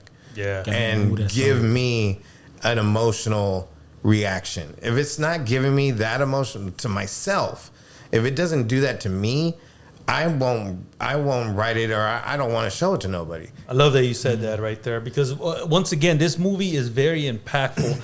And again, it's available on Amazon. Check it out, man. Tubi, Amazon, yeah. Okay, it's on Tubi also. Yeah, check it out. It's about, like you said, a gentleman who lost his wife and kid, and the neighbor, the new neighbor comes in, a youngster. She's an orphan, was it? Yeah. Yeah, and she plays a big impact in his role. Dude, check it out. Trust me, you won't be disappointed. How do you feel about writing, from going from a script, right? You're pouring your heart out into the script to watching it come to life now. It's different, man. It's funny because I've had friends and family and that have been through the whole process, and I know like the people that have been there with me and seen concept. Like there was, I'll tell you about Zaddies, but people that have been there at the beginning of the concept, just an idea. Just a simple idea, and then watching it be fleshed out to going to a premiere and watching it and seeing it get filmed and all the pieces that went in to film this out of, you know, because you don't film in a linear way. You film certain things at a certain point because that's what's available to you at that time. So, you know, if you have a house and you're shooting your interior scenes, you shoot all your interior scenes no matter what the order is. So, off sequence, you got to keep it going. So you shoot all the interior scenes because your lighting stays the same, you know, certain things, you can't move crew around, blah, blah, blah. If you're shooting outdoors in a backyard, in a garage, like Depth of Field, you shoot all those scenes that are in the garage at that same time in an order how they take place in the garage. So having people that got to really sit there and watch from idea to that, to edits, to final edit, to red carpets, to seeing it on Amazon, you know, it's like, oh damn, like it's mind blowing. It is, even to me, like it's still mind blowing. Like, you know, it's to have an idea in your brain, you know what I'm saying? It doesn't matter what you're doing.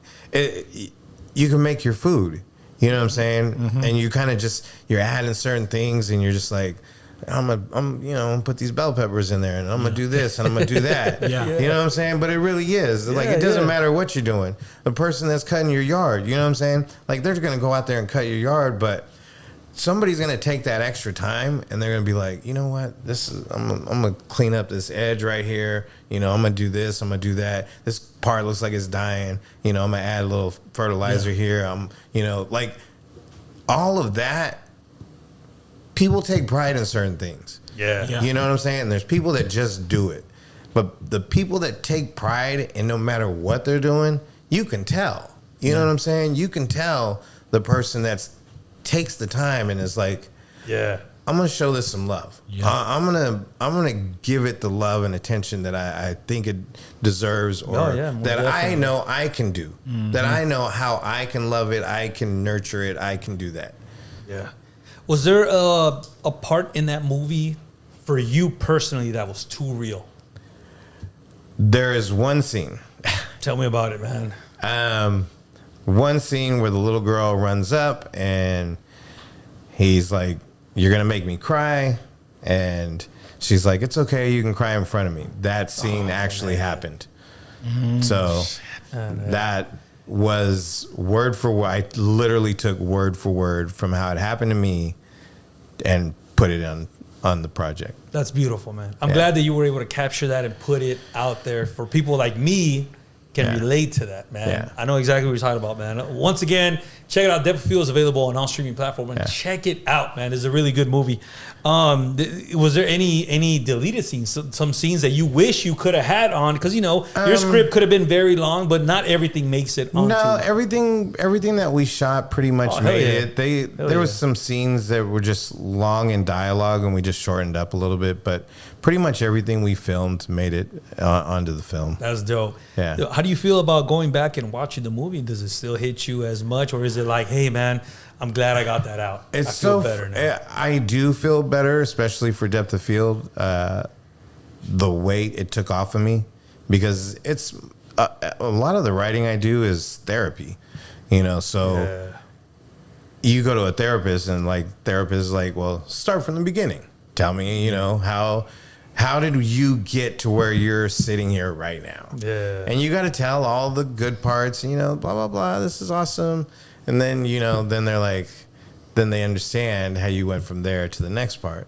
So it's all therapy to me. Like it's stuff that if I don't get it off of me, I feel weighted, and I'm trying to not feel weighted. Yeah. So it's just like, okay. It's out of me already. Yeah. That must be a really good feeling, especially going to a premiere. Going to one of your premieres, man, and watching other people, like the feedback. Especially watching Depth of Field, we did it in a theater that had I think 150, 200 people, and it was packed. Hell yeah. And so I kind of stood in the back and was watching the audience. And so you're waiting for little jokes that play, and you wait for the audience, and you hear the laugh, and you're like, oh, good, they got it. Yeah. Or certain emotional scenes, and you hear the, and I'm like, they got it. They got it, yeah. Scenes that music that you play, and you see certain people, and you kind of just watch them, process it, and you're like, good, they got it.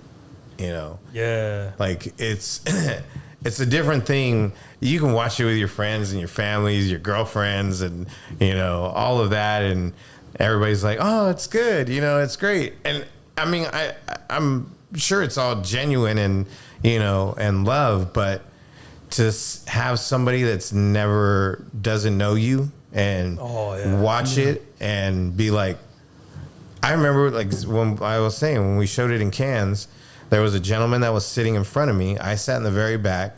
There's an older gentleman, and he was wearing glasses, and I can see him, and every now and then he would take his glasses off and he'd rub his eyes like this. But I know how it is to wear glasses. Sometimes they just bother you, and you just kind of take them off, and you just kind of, didn't think anything about it. Till after the movie, when I saw him come out of the theater, his eyes were bloodshot red. He's like, I cried 6 or 7 times. And he was just honest. He was just like, I cried several times. He's a dad. He understands it. You know what I'm saying? Understands losing a kid or how potential. how would you feel about losing your kid? I remember we had done a movie called Lost Souls, and I had showed it to my girlfriend, and she watched it and she cussed me out. She was like, how fucking dare you make me watch this shit? She was like, I can't fucking believe you did that to me. And I was Oh, like, man. I'm sorry. Like, what did I do? Yeah. But it's that, you know, having somebody to have an internal visceral experience watching something you created is, well, I did my job, I guess. Yes, You know, whether it's good or bad. Yeah. You know, so it is very interesting to watch that people get emotional, especially for shit that I got emotional on. You know, and I know when I'm writing it, like I said, if it makes me cry and it makes me emotional, and then to watch somebody watch it and they got emotional on those same parts, I'm like, I did it right. I did it right. Job. I did it right. Yeah. You said something very important, music. When you're scoring a music, the right music will dictate the emotion of that scene, right? Yes. Are you involved in that process? On Depth of Field, the song My Sunshine, I was involved with it. I mean, it's an old song. Yeah. But I knew that I wanted that specifically. So it's so funny because the artist we met, she's walking through the alley behind Jerry's during the pandemic. She's playing guitar. She was a traveling nurse. She was playing music, sounded great, had a great voice. Next thing you know, I was like, hey, would you consider doing this song? She's like, well, what song? I let her read some of the script, gave her some of the things to write, and she adapted it, made it her own. And anytime anybody has heard it, played in the movie, they're like, wow. Like, I remember I've had people hit me up and they're like, how can I get a recording of this? You can't unhear it after you hear it, man. No, not when you when you hear it with the everything on the movie. It resonates. Yeah, you see that's what I love about movies, right? I'm big on movies, right? And music plays a big role in a movie. It can either make it or break it, right? Yeah. That one scene. But I think you guys scored that movie very good.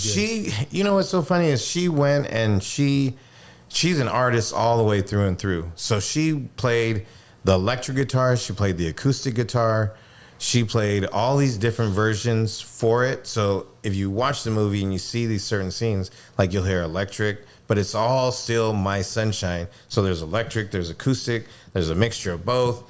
There's all these different tones and everything she would do, and finally towards the end, like the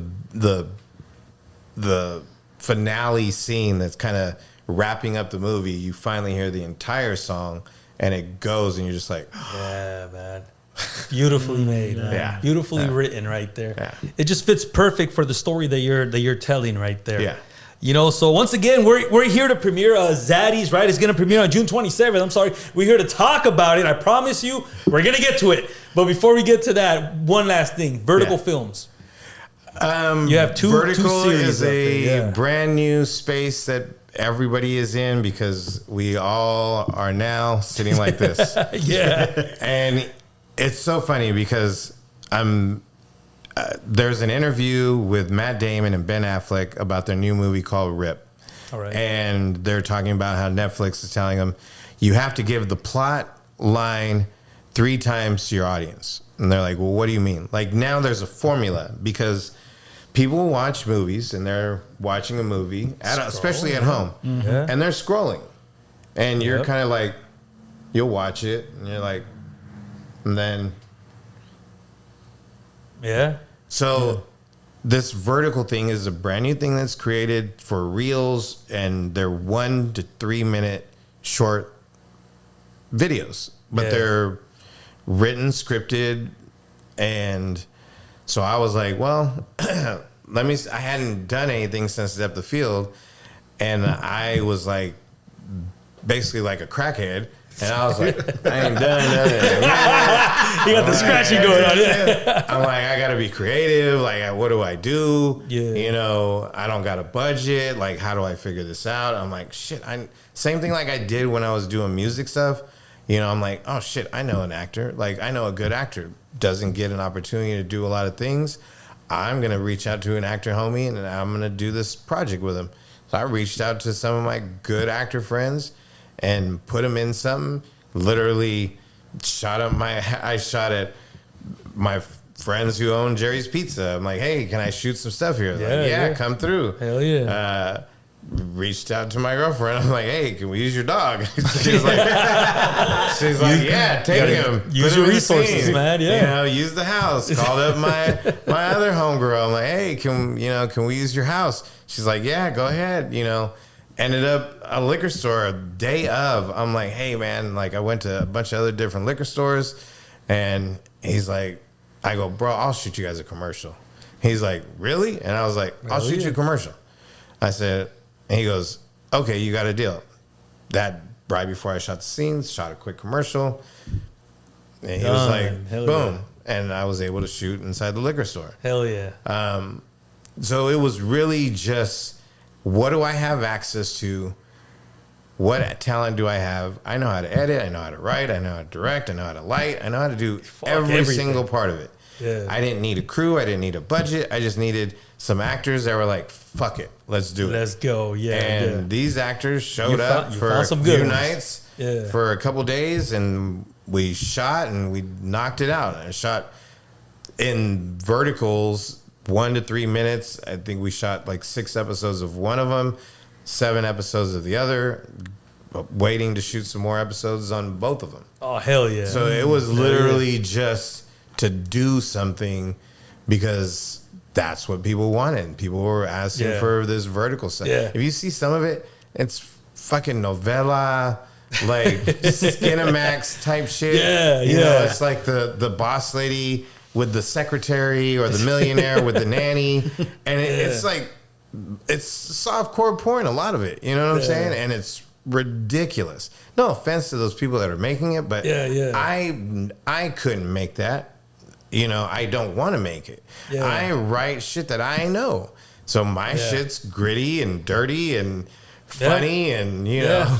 They're really good. You got 2 of them. I wanted to talk about Officially Desperate, okay? So, once again, shooting vertically is completely different than shooting widescreen, right? Because now you have a limit of either how you your viewer can see, or how you tell your story, right? Plays a big role. Now you're just stuck in this right here, but you could still do a lot with it, and you did do a lot with it, right? Thank you. So Officially Desperate series, right? The story about a single father, Carlos, the struggle of life, like eviction. He goes through losing his daughter, losing child support, losing his job, and that leads him to do desperate things.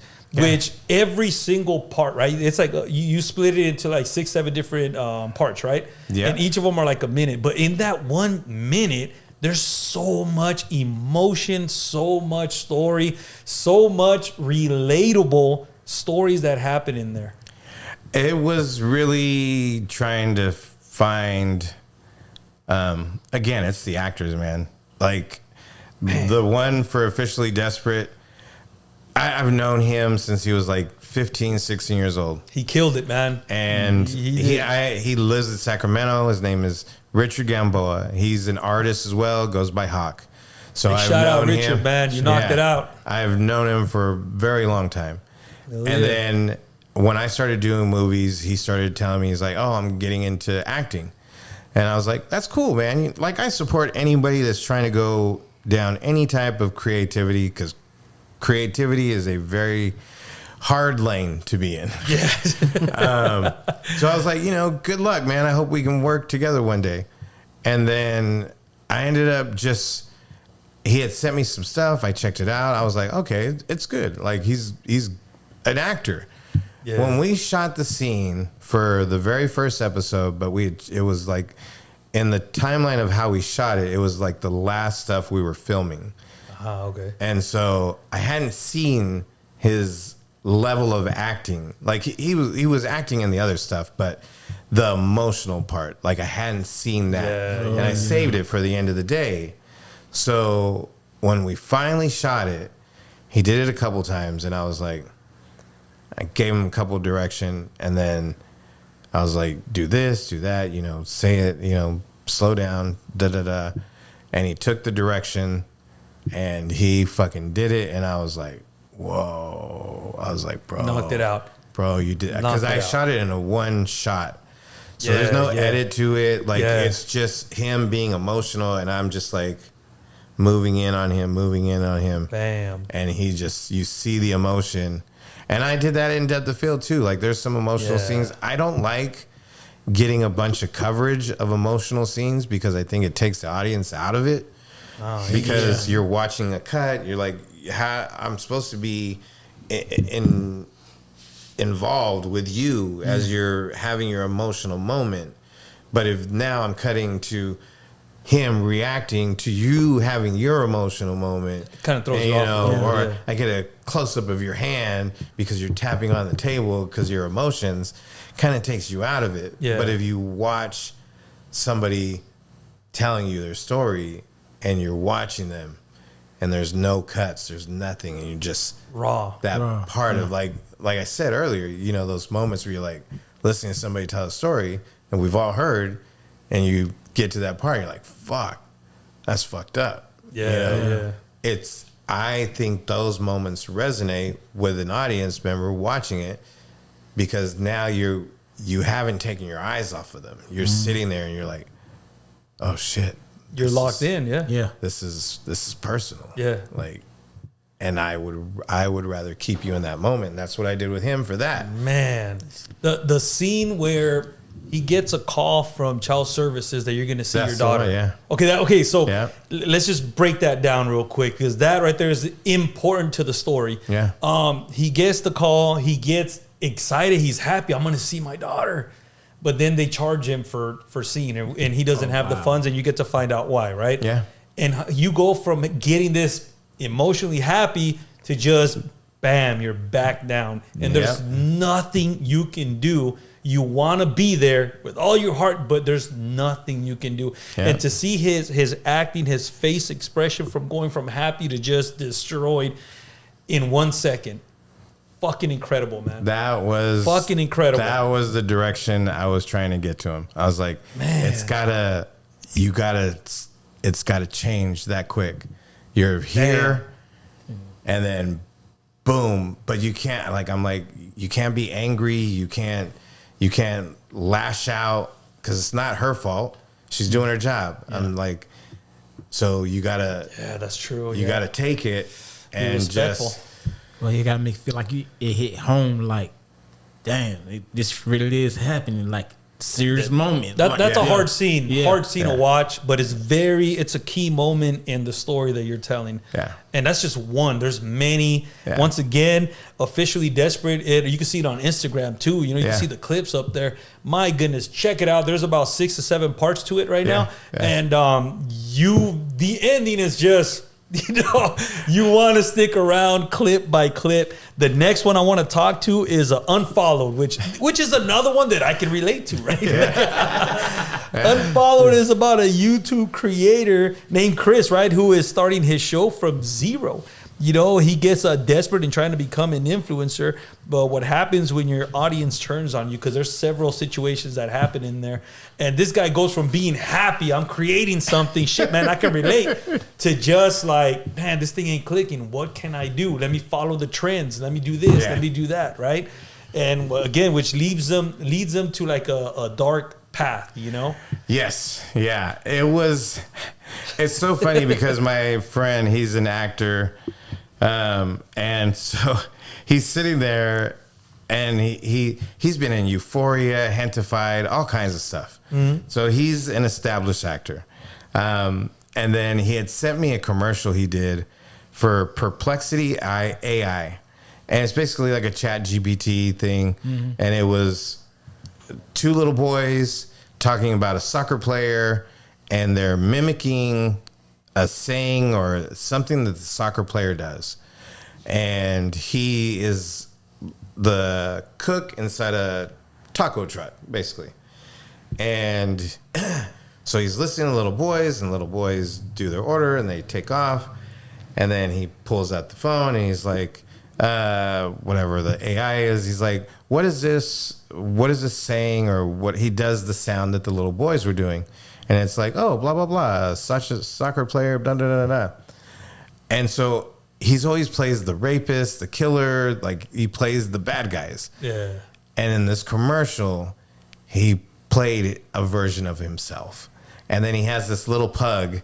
And at the end, he's doing the little sound that the little boys were doing, and he's doing it now to his pug that's inside the taco truck with him. I'm like, dude, that's a great commercial, bro. Like, it's like it hits all your emotional parts. You know what I'm saying? Like it's awesome. And he's just got this big smile, you know, and he's not playing a rapist, and he's not playing any of these bad guys. Yeah, yeah. And the stereotype. Yeah, and when I had written Unfollowed, I was like, I'm gonna make it this nerdy little white boy and this and that. And I was like, as soon as I saw him do that, I was like, nah. I go, I want it to be you. And he was like, well, why? I was like, I want people to feel sorry for you. I want people to look at you and be like, when somebody's being mean to you, they're gonna see how fucked up it is for somebody to be mean to you when all you're trying to do is just have a good heart and you're just trying to create something. I like that right there. And somebody abuses you and tries to tear you down.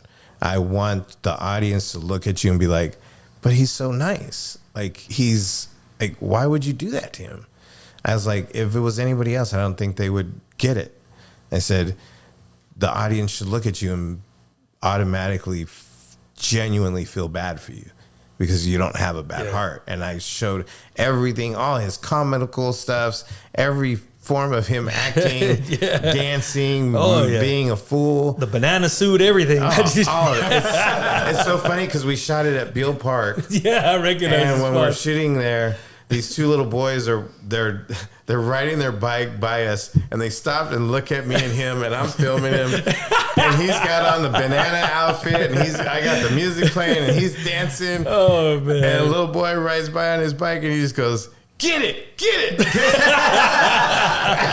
You gotta love things like that, man. That is hilarious. I wish I had recorded him doing that, but it was fine. It was just him saying that while he's riding by, and he just stopped and looked. He's like, "Get it, get it."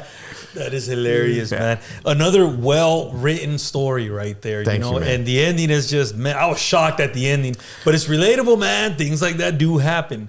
It really does. It's this whole influencer space, and that's basically what it was. It was me trying to make a joke of even the vertical reels. Yeah. Because I'm like, how did we end up here? Like, how did we end up to now we're just like, give me 2 minutes and I'm entertained. Yeah, it's the attention span, man. Like, to me, I was like, how do I make something that I'm going to like or I would watch? But I was like, I'm going to make fun of this shit. Like, this is me making my inside joke to all of it. And that's what it was. You achieved it. I don't, the whole influencer thing and all that is just, it's crazy. Weird, man. It's nuts. It's just weird. It's nuts. I love how all the characters meet in the liquor store. You know, I don't want to give away the story, but they all meet there. Now, if you watch it, you're going to get it. You got to watch all the series to understand what I'm talking about. But I love how every character is in this same world. You know what I mean? I think that's really cool, man. We're going to jump on to Zaddies, which is what we're here for today, which premieres Saturday, June 27th. I want to know all about it. I want to know how the filming was. How did that take place? The idea behind it. And am I invited to the premiere too? You are invited. You got to get a ticket. We'll get it. We'll get it. You're invited. You know what? It's so funny because we were at a place called Highland Park Bowl in Highland Park on Figueroa. And we're sitting there, and a friend of mine, me, him, and my girlfriend at the time, were sitting there, and she said something about just Zaddies, and we were talking about Jeff Goldblum and stuff like that. All right. And so if you know anything about the term of Zaddies, Jeff Goldblum is like the original Zaddies. Really? Okay. Yeah. So it's a term about older men that that are considered dashing, handsome, charming still, that can pull young chicks. Jeff basically. Goldblum, yeah. You know, so then I started looking it up and going further into it, and like they say Pedro Pascal, and they start naming all these other older men that are over 50 that fit being called a Zaddy. I'm over 50, so she was making a joke. She's like, well, you could be a Zaddy. So then I sat there for a moment and I was like, that's why I say it was a joke. And so I was sitting there for a minute and then I was just sat there and I was like, I got an idea. And then I just was sitting there. And then I was like, I got an idea. And they were both like, well, what is it? And I'm like, how about a male version of the Golden Girls? Like why is there no show like that? That is true. Yeah. Like this term, Zaddies, is a very specific term for right now for the generation that we're living in. And I'm like, but I know there's the main actor that I reached out to, his name Roberto Sanchez. Actor, he was Loco and BMF. I worked with him on Lost Souls. He's in the new Cape Fear with Javier Bardem. He was in Running Point, season 1, season 2 with Kate Hudson on Netflix. Dude's all over the place. Yeah, doing all his over thing, the place. yeah. And he's a 60-year-old man, and this dude is ripped. Handsome Cuban dude. And a great actor, and just a great human being. He's from Cuba, that's why. Yeah. and he calls himself the greatest Cuban ever. Like that's his hashtag. I love it. It's awesome. Hell yeah. And so when I was thinking of the idea, I reached out to him. I was like, Roberto, and we hadn't worked together in a long time, or we would see each other at events and we'd talk and stuff. And I was like, I got this project, and he was like, he had no idea of the term Zaddies or anything. Yeah. And so he was like, well, it sounds interesting. And this literally, he was just got done on Palm Royale on Apple, which he's a big character on Palm Royale, big character on Running Point. Like he's doing shit. Yeah. So for me to be able to call him up and be like, hey, I got an idea. And he's like, shoot me the script. Let me read it. Let me check it out. I'm like, all right, send it to him. He was like, I'm in. Nice. I was like, really? He's like, I'm in. I'll do it. I was like, fuck yeah. Next thing you know, people just started coming in. And one of the producers, Leanna, she's an actress. She reached out to a few people.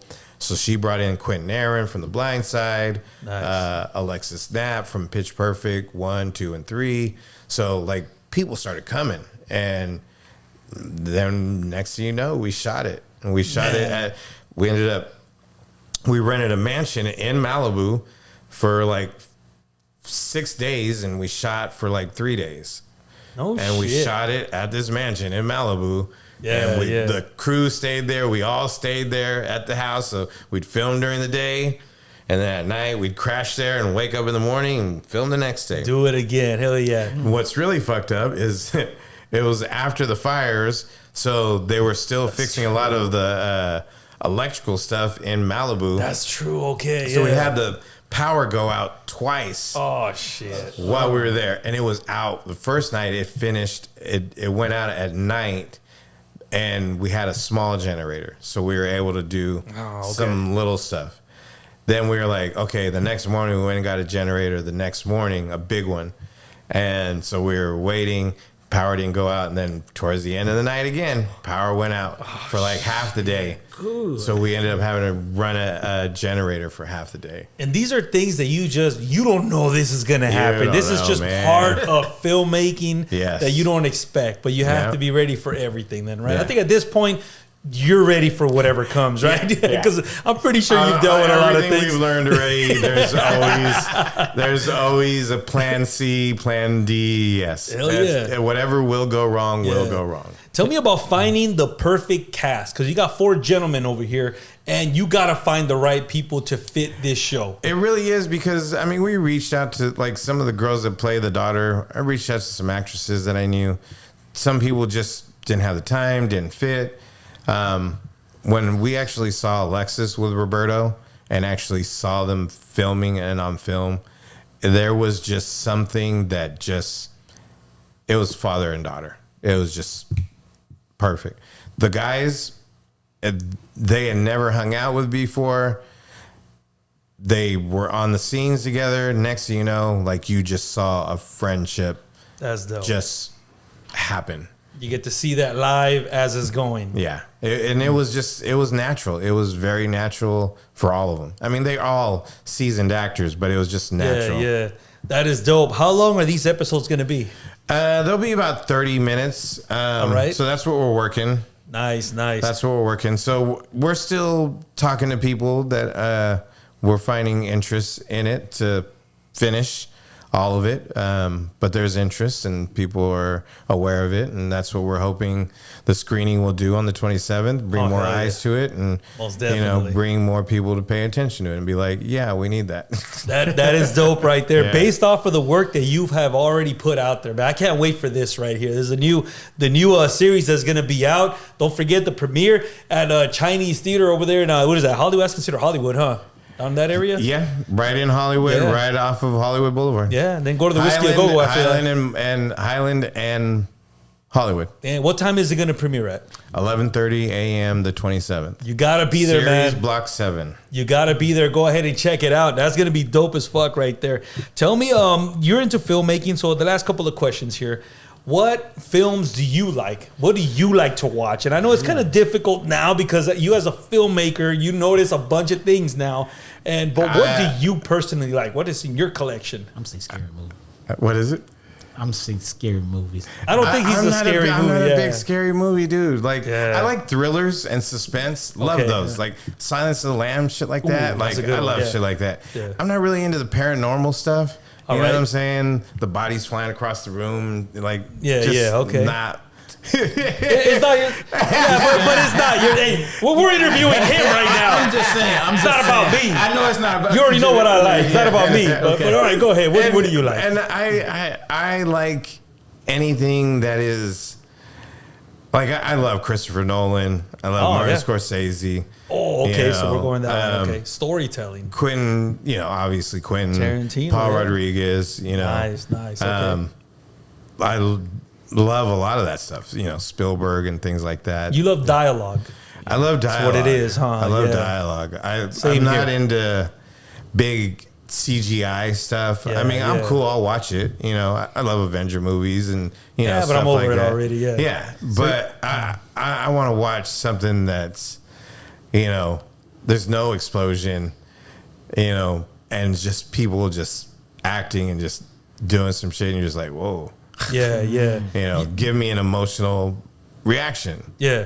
You mentioned some really good directors, but give me some movies. What's a movie that if it's on TV, I'm going to sit down, I'm going to watch this bad boy right now?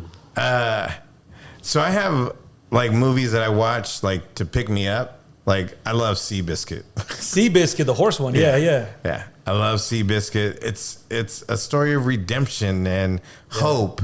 You know what I'm saying? So when I'm like Tobey Maguire, right? He's in it? Yeah. So when I'm, feeling like It's a good movie. like there's people that have been worse off, depression, going through the depression and all these things, and they're still pushing, they're still fighting, like they're still going. Bam, there you go. And that's what the stuff that I like to write. Yeah. People that are going through the worst, and you're like, fuck, man, and then you see them just persevere and keep going. And then finally something good happens. Like that's just what life is to me. You know what I'm saying? Right. Yeah. Another one is like Cinderella Man, Russell Crowe. Oh, He's that's a the good one. boxer. Yeah. Again, going through the depression. Yeah. Loses. He's at his peak. Loses everything. Living in a little cabin. Have to send the kids away because they can't feed the kids. Nobody can eat.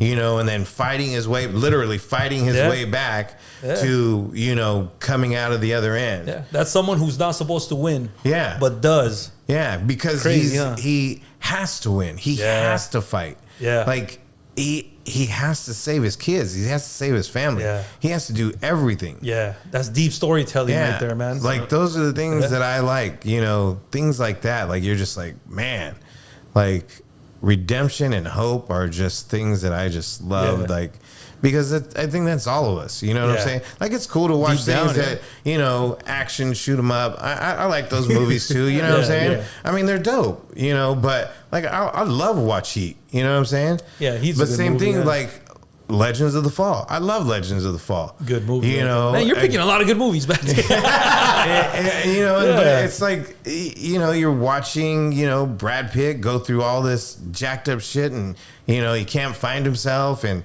you know, finally finds a girl he loves, and she dies, and you know, like just all these things that are just to me real life that can happen to you, me, all of us. You know what I'm saying? That just all of us can kind of go, I wonder how I would get through that. You know what I'm saying? Or I wish I had the strength to fight like he fought. Yeah. That's what even the stuff that I write, like, I want somebody to look at my shit and be like, fuck, that dude was fucked up. The actor, you know, the character was going through something and he made it through. Like, that's everything that I write is just somebody that's going through probably the worst shit that they think is their worst shit ever, and they can come out the other end. That's the shit that I like to write and I like to watch. So you into reality movies? Yeah. There's nothing like that. You said Scorsese. What's your favorite Scorsese movie? Probably Goodfellas. Goodfellas. Yeah, you can't go wrong with Goodfellas, man. But he has a lot of good ones. Casino probably be right after, but Goodfellas, Casino, you know, or they kind of go hand in hand. But Goodfellas is the one, huh? Yeah. What about, like, do you like Steven Spielberg? Do you like his movies? Yeah, love Steven Spielberg. What do you like about, what's a movie you like from him? Close Encounters of the Third Kind. Have you noticed that everything is like, everything is aliens with him now? Yeah. Like, do you think he knows something that we don't? He has to know something, right? You got Disclosure Day now. Like, come on now. But I want to watch it. I'm going to check it out. I'm waiting, yeah. You know, so. Are you a film of, like, black and white films? Oh, I love black and white films. Yeah. My mom used to watch movies. She'd watch Turner Classic Movies and AMC. So I grew up watching musicals and things like that. Singing in the Rain. Oh, good movie. Yeah. If you ever seen Singing in the Rain, and then you watch Babylon, the recent one with Margot Robbie, and I think it's Brad Pitt's in it too. There is basically Margot Robbie is basically playing the Singing in the Rain girl that has the squeaky voice. All right. Yeah. So if you watch those and you know movies like that, like I know movies like that, when I'm watching Babylon, I was like, they took that Same part script of Singing in the Rain and like just embellished it to make it all the way through and through. Like, that was awesome. Like, there's like I like Fred Astaire and things like that. My dad used to watch Red Skeleton and the Three Stooges and the Marx Brothers. Oh yeah, the Three Stooges. You know, like I love watching the Marx Brothers. You know, you know, Groucho with his freaking one-liners just hits you, just boom. You know, just talking shit, and you're just kind of like. It just zooms by you. If you don't get it, you don't get it. Yeah. I love those kind of movies. They don't make that kind of movie anymore. Everything is a remake now. Nothing. Very rarely do you get a movie that is original, right? Because every story, they say every story has been told. I don't believe in that. You know what I mean? There's different ways of telling stories. There is. Yeah, but even like the Star Wars movies, man, it's the repeat of the original. It's like, come on now, man. Yeah, but exactly. Yeah, but going to the movie theater, you said you still enjoy that? Oh, I love going to the movies. There's nothing like seeing a movie out there like that, right? I took my son and my daughter the other day to go see The Mandalorian. You know, we went to speaking of Star Wars. I still haven't seen it. But it was cool. You know, but I wanted to see it on the big screen. That was it. Yeah. I just wanted to see it on a big screen. It's still a Star Wars movie. Like even Avengers movie. Like I'd rather watch an Avengers movie on the theater. Yeah, you know, if I'm gonna watch it, I want. If I'm gonna go and watch explosions, I want to see that explosion. You know, I want to be in it. You know, so but like. I love going to the movies, man. I love it. Like I remember when the pandemic was happening and nobody can go to the movie theaters. And I remember when they opened it back in LA, it was at the Burbank AMC Theater. In Burbank. And I remember buying the opening day when they were releasing a Tom Holland movie, I think. And I was there. Like, that's how much I love movies. You just wanted to get out there and check it out. I wanted to be back in the movie theater watching a movie because that's an entirely different experience. It is. It really is. It is. Like, you can watch stuff on TV at home, and that's cool. But like I said, even now, we watch anything that's brand new on TV, and it can be a dope movie. We're still like this. Yeah, scrolling through. No matter what, bro. Yeah. That You're right. Ben Affleck and Matt Damon movie. I watched it. Rip. It's a great movie, but I would still get a phone call, and then next thing you know, I'm like checking it, and then I'm like, oh, I got this. Oh, okay, So you then were I'm watching the movie again. You were doing what they said you shouldn't do. Yeah, because you get a text, and and you're like. It gets your attention. Yeah, Yeah, so you're right like, about that. Yeah. Oh, let me answer this back, and you're then they're like, then they send you another message. And you're like, oh shit. Next thing you know, you're like this. You miss the whole storyline. Yeah. And then you gotta go back like 20 seconds. You're like, oh, okay, I gotta put this down. And now it turns into a 4-hour movie. Yeah, now. Yeah. Did you ever get to experience drive-in movies? Because I never did. Yeah. I've been wanting to go because I know there's probably one that's still open. There was the Crest Drive-In that was here in Bakersfield. There was one here. I didn't know that. I remember going with my parents. I remember taking my young kids. What movies did you watch there? Man, I don't even remember. Oh man, I wish I could experience that, man.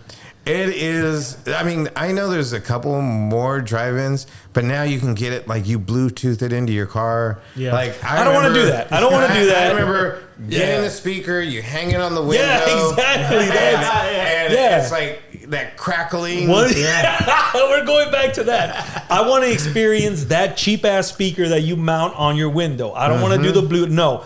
I want to experience that. I never got, man. I know that when I lived in Pacoima, Van Nuys had a drive-in theater. Okay. And I remember that the original Batman will be playing because when we would drive by there, I would see the image of Batman. I was like, that's dope. That was dope right there. That's dope. Yeah, man. Speaking of good movies, I heard in one of your interviews the movie Cruising, okay, which you were involved in as well. You said that was like your American Graffiti movie. Yes, I'm a huge fan of American Graffiti, man. So tell me how so, like, what was the inspiration for Cruising, and where can I find this movie? Because I couldn't find it.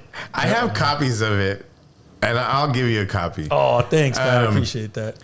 It's funny because when I did go to film school, I went to film school, and they were like, if you could remake any movie, what would you want to remake? And I was like, American Graffiti. You picked that one out of all the movies. Yeah. That's a hard one. Because at the time, I remember American Graffiti. I remember people cruising Chester. Oh, man. Like, like you said, you probably weren't here, so I don't know if you know people cruise Chester. There used to be an AM/PM where the tire place is now. Really? Across the street from where the tire place is across the street from the Starbucks. Yeah. There used to be an AM/PM. Oh. So people would cruise from the AM/PM all the way down to the Jack in the Box. There was no middle thing in the middle of the road like there is now. Shit. Yeah, so people would cruise all of that, and people would stop at the AM/PM. You hang out, you meet girls, just the whole thing of that was the cruising. Spot. Yeah. You know what I'm saying?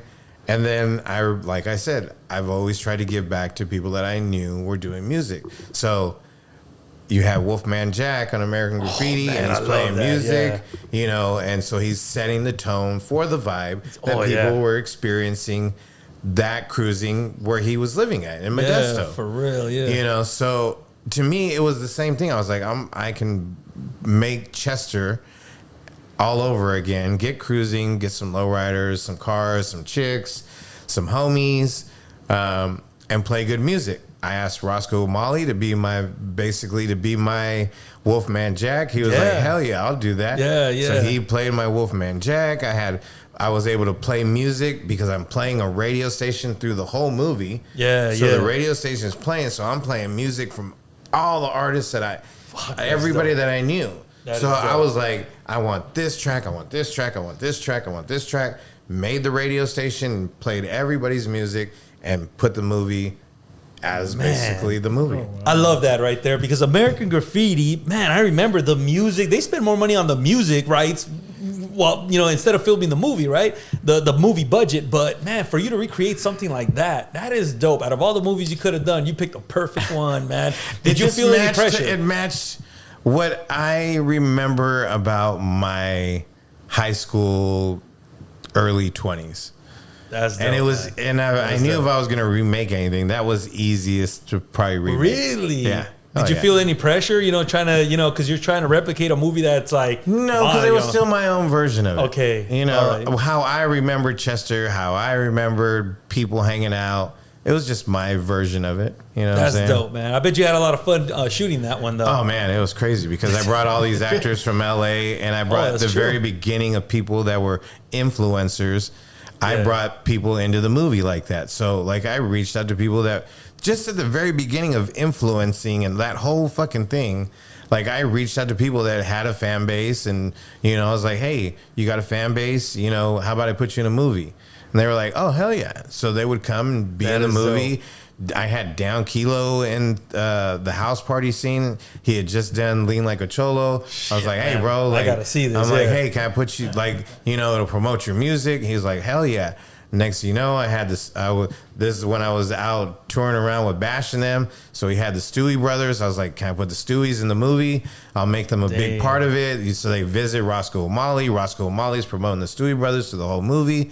He's like, "Fuck yeah!" That is dope. So then I put them in the movie.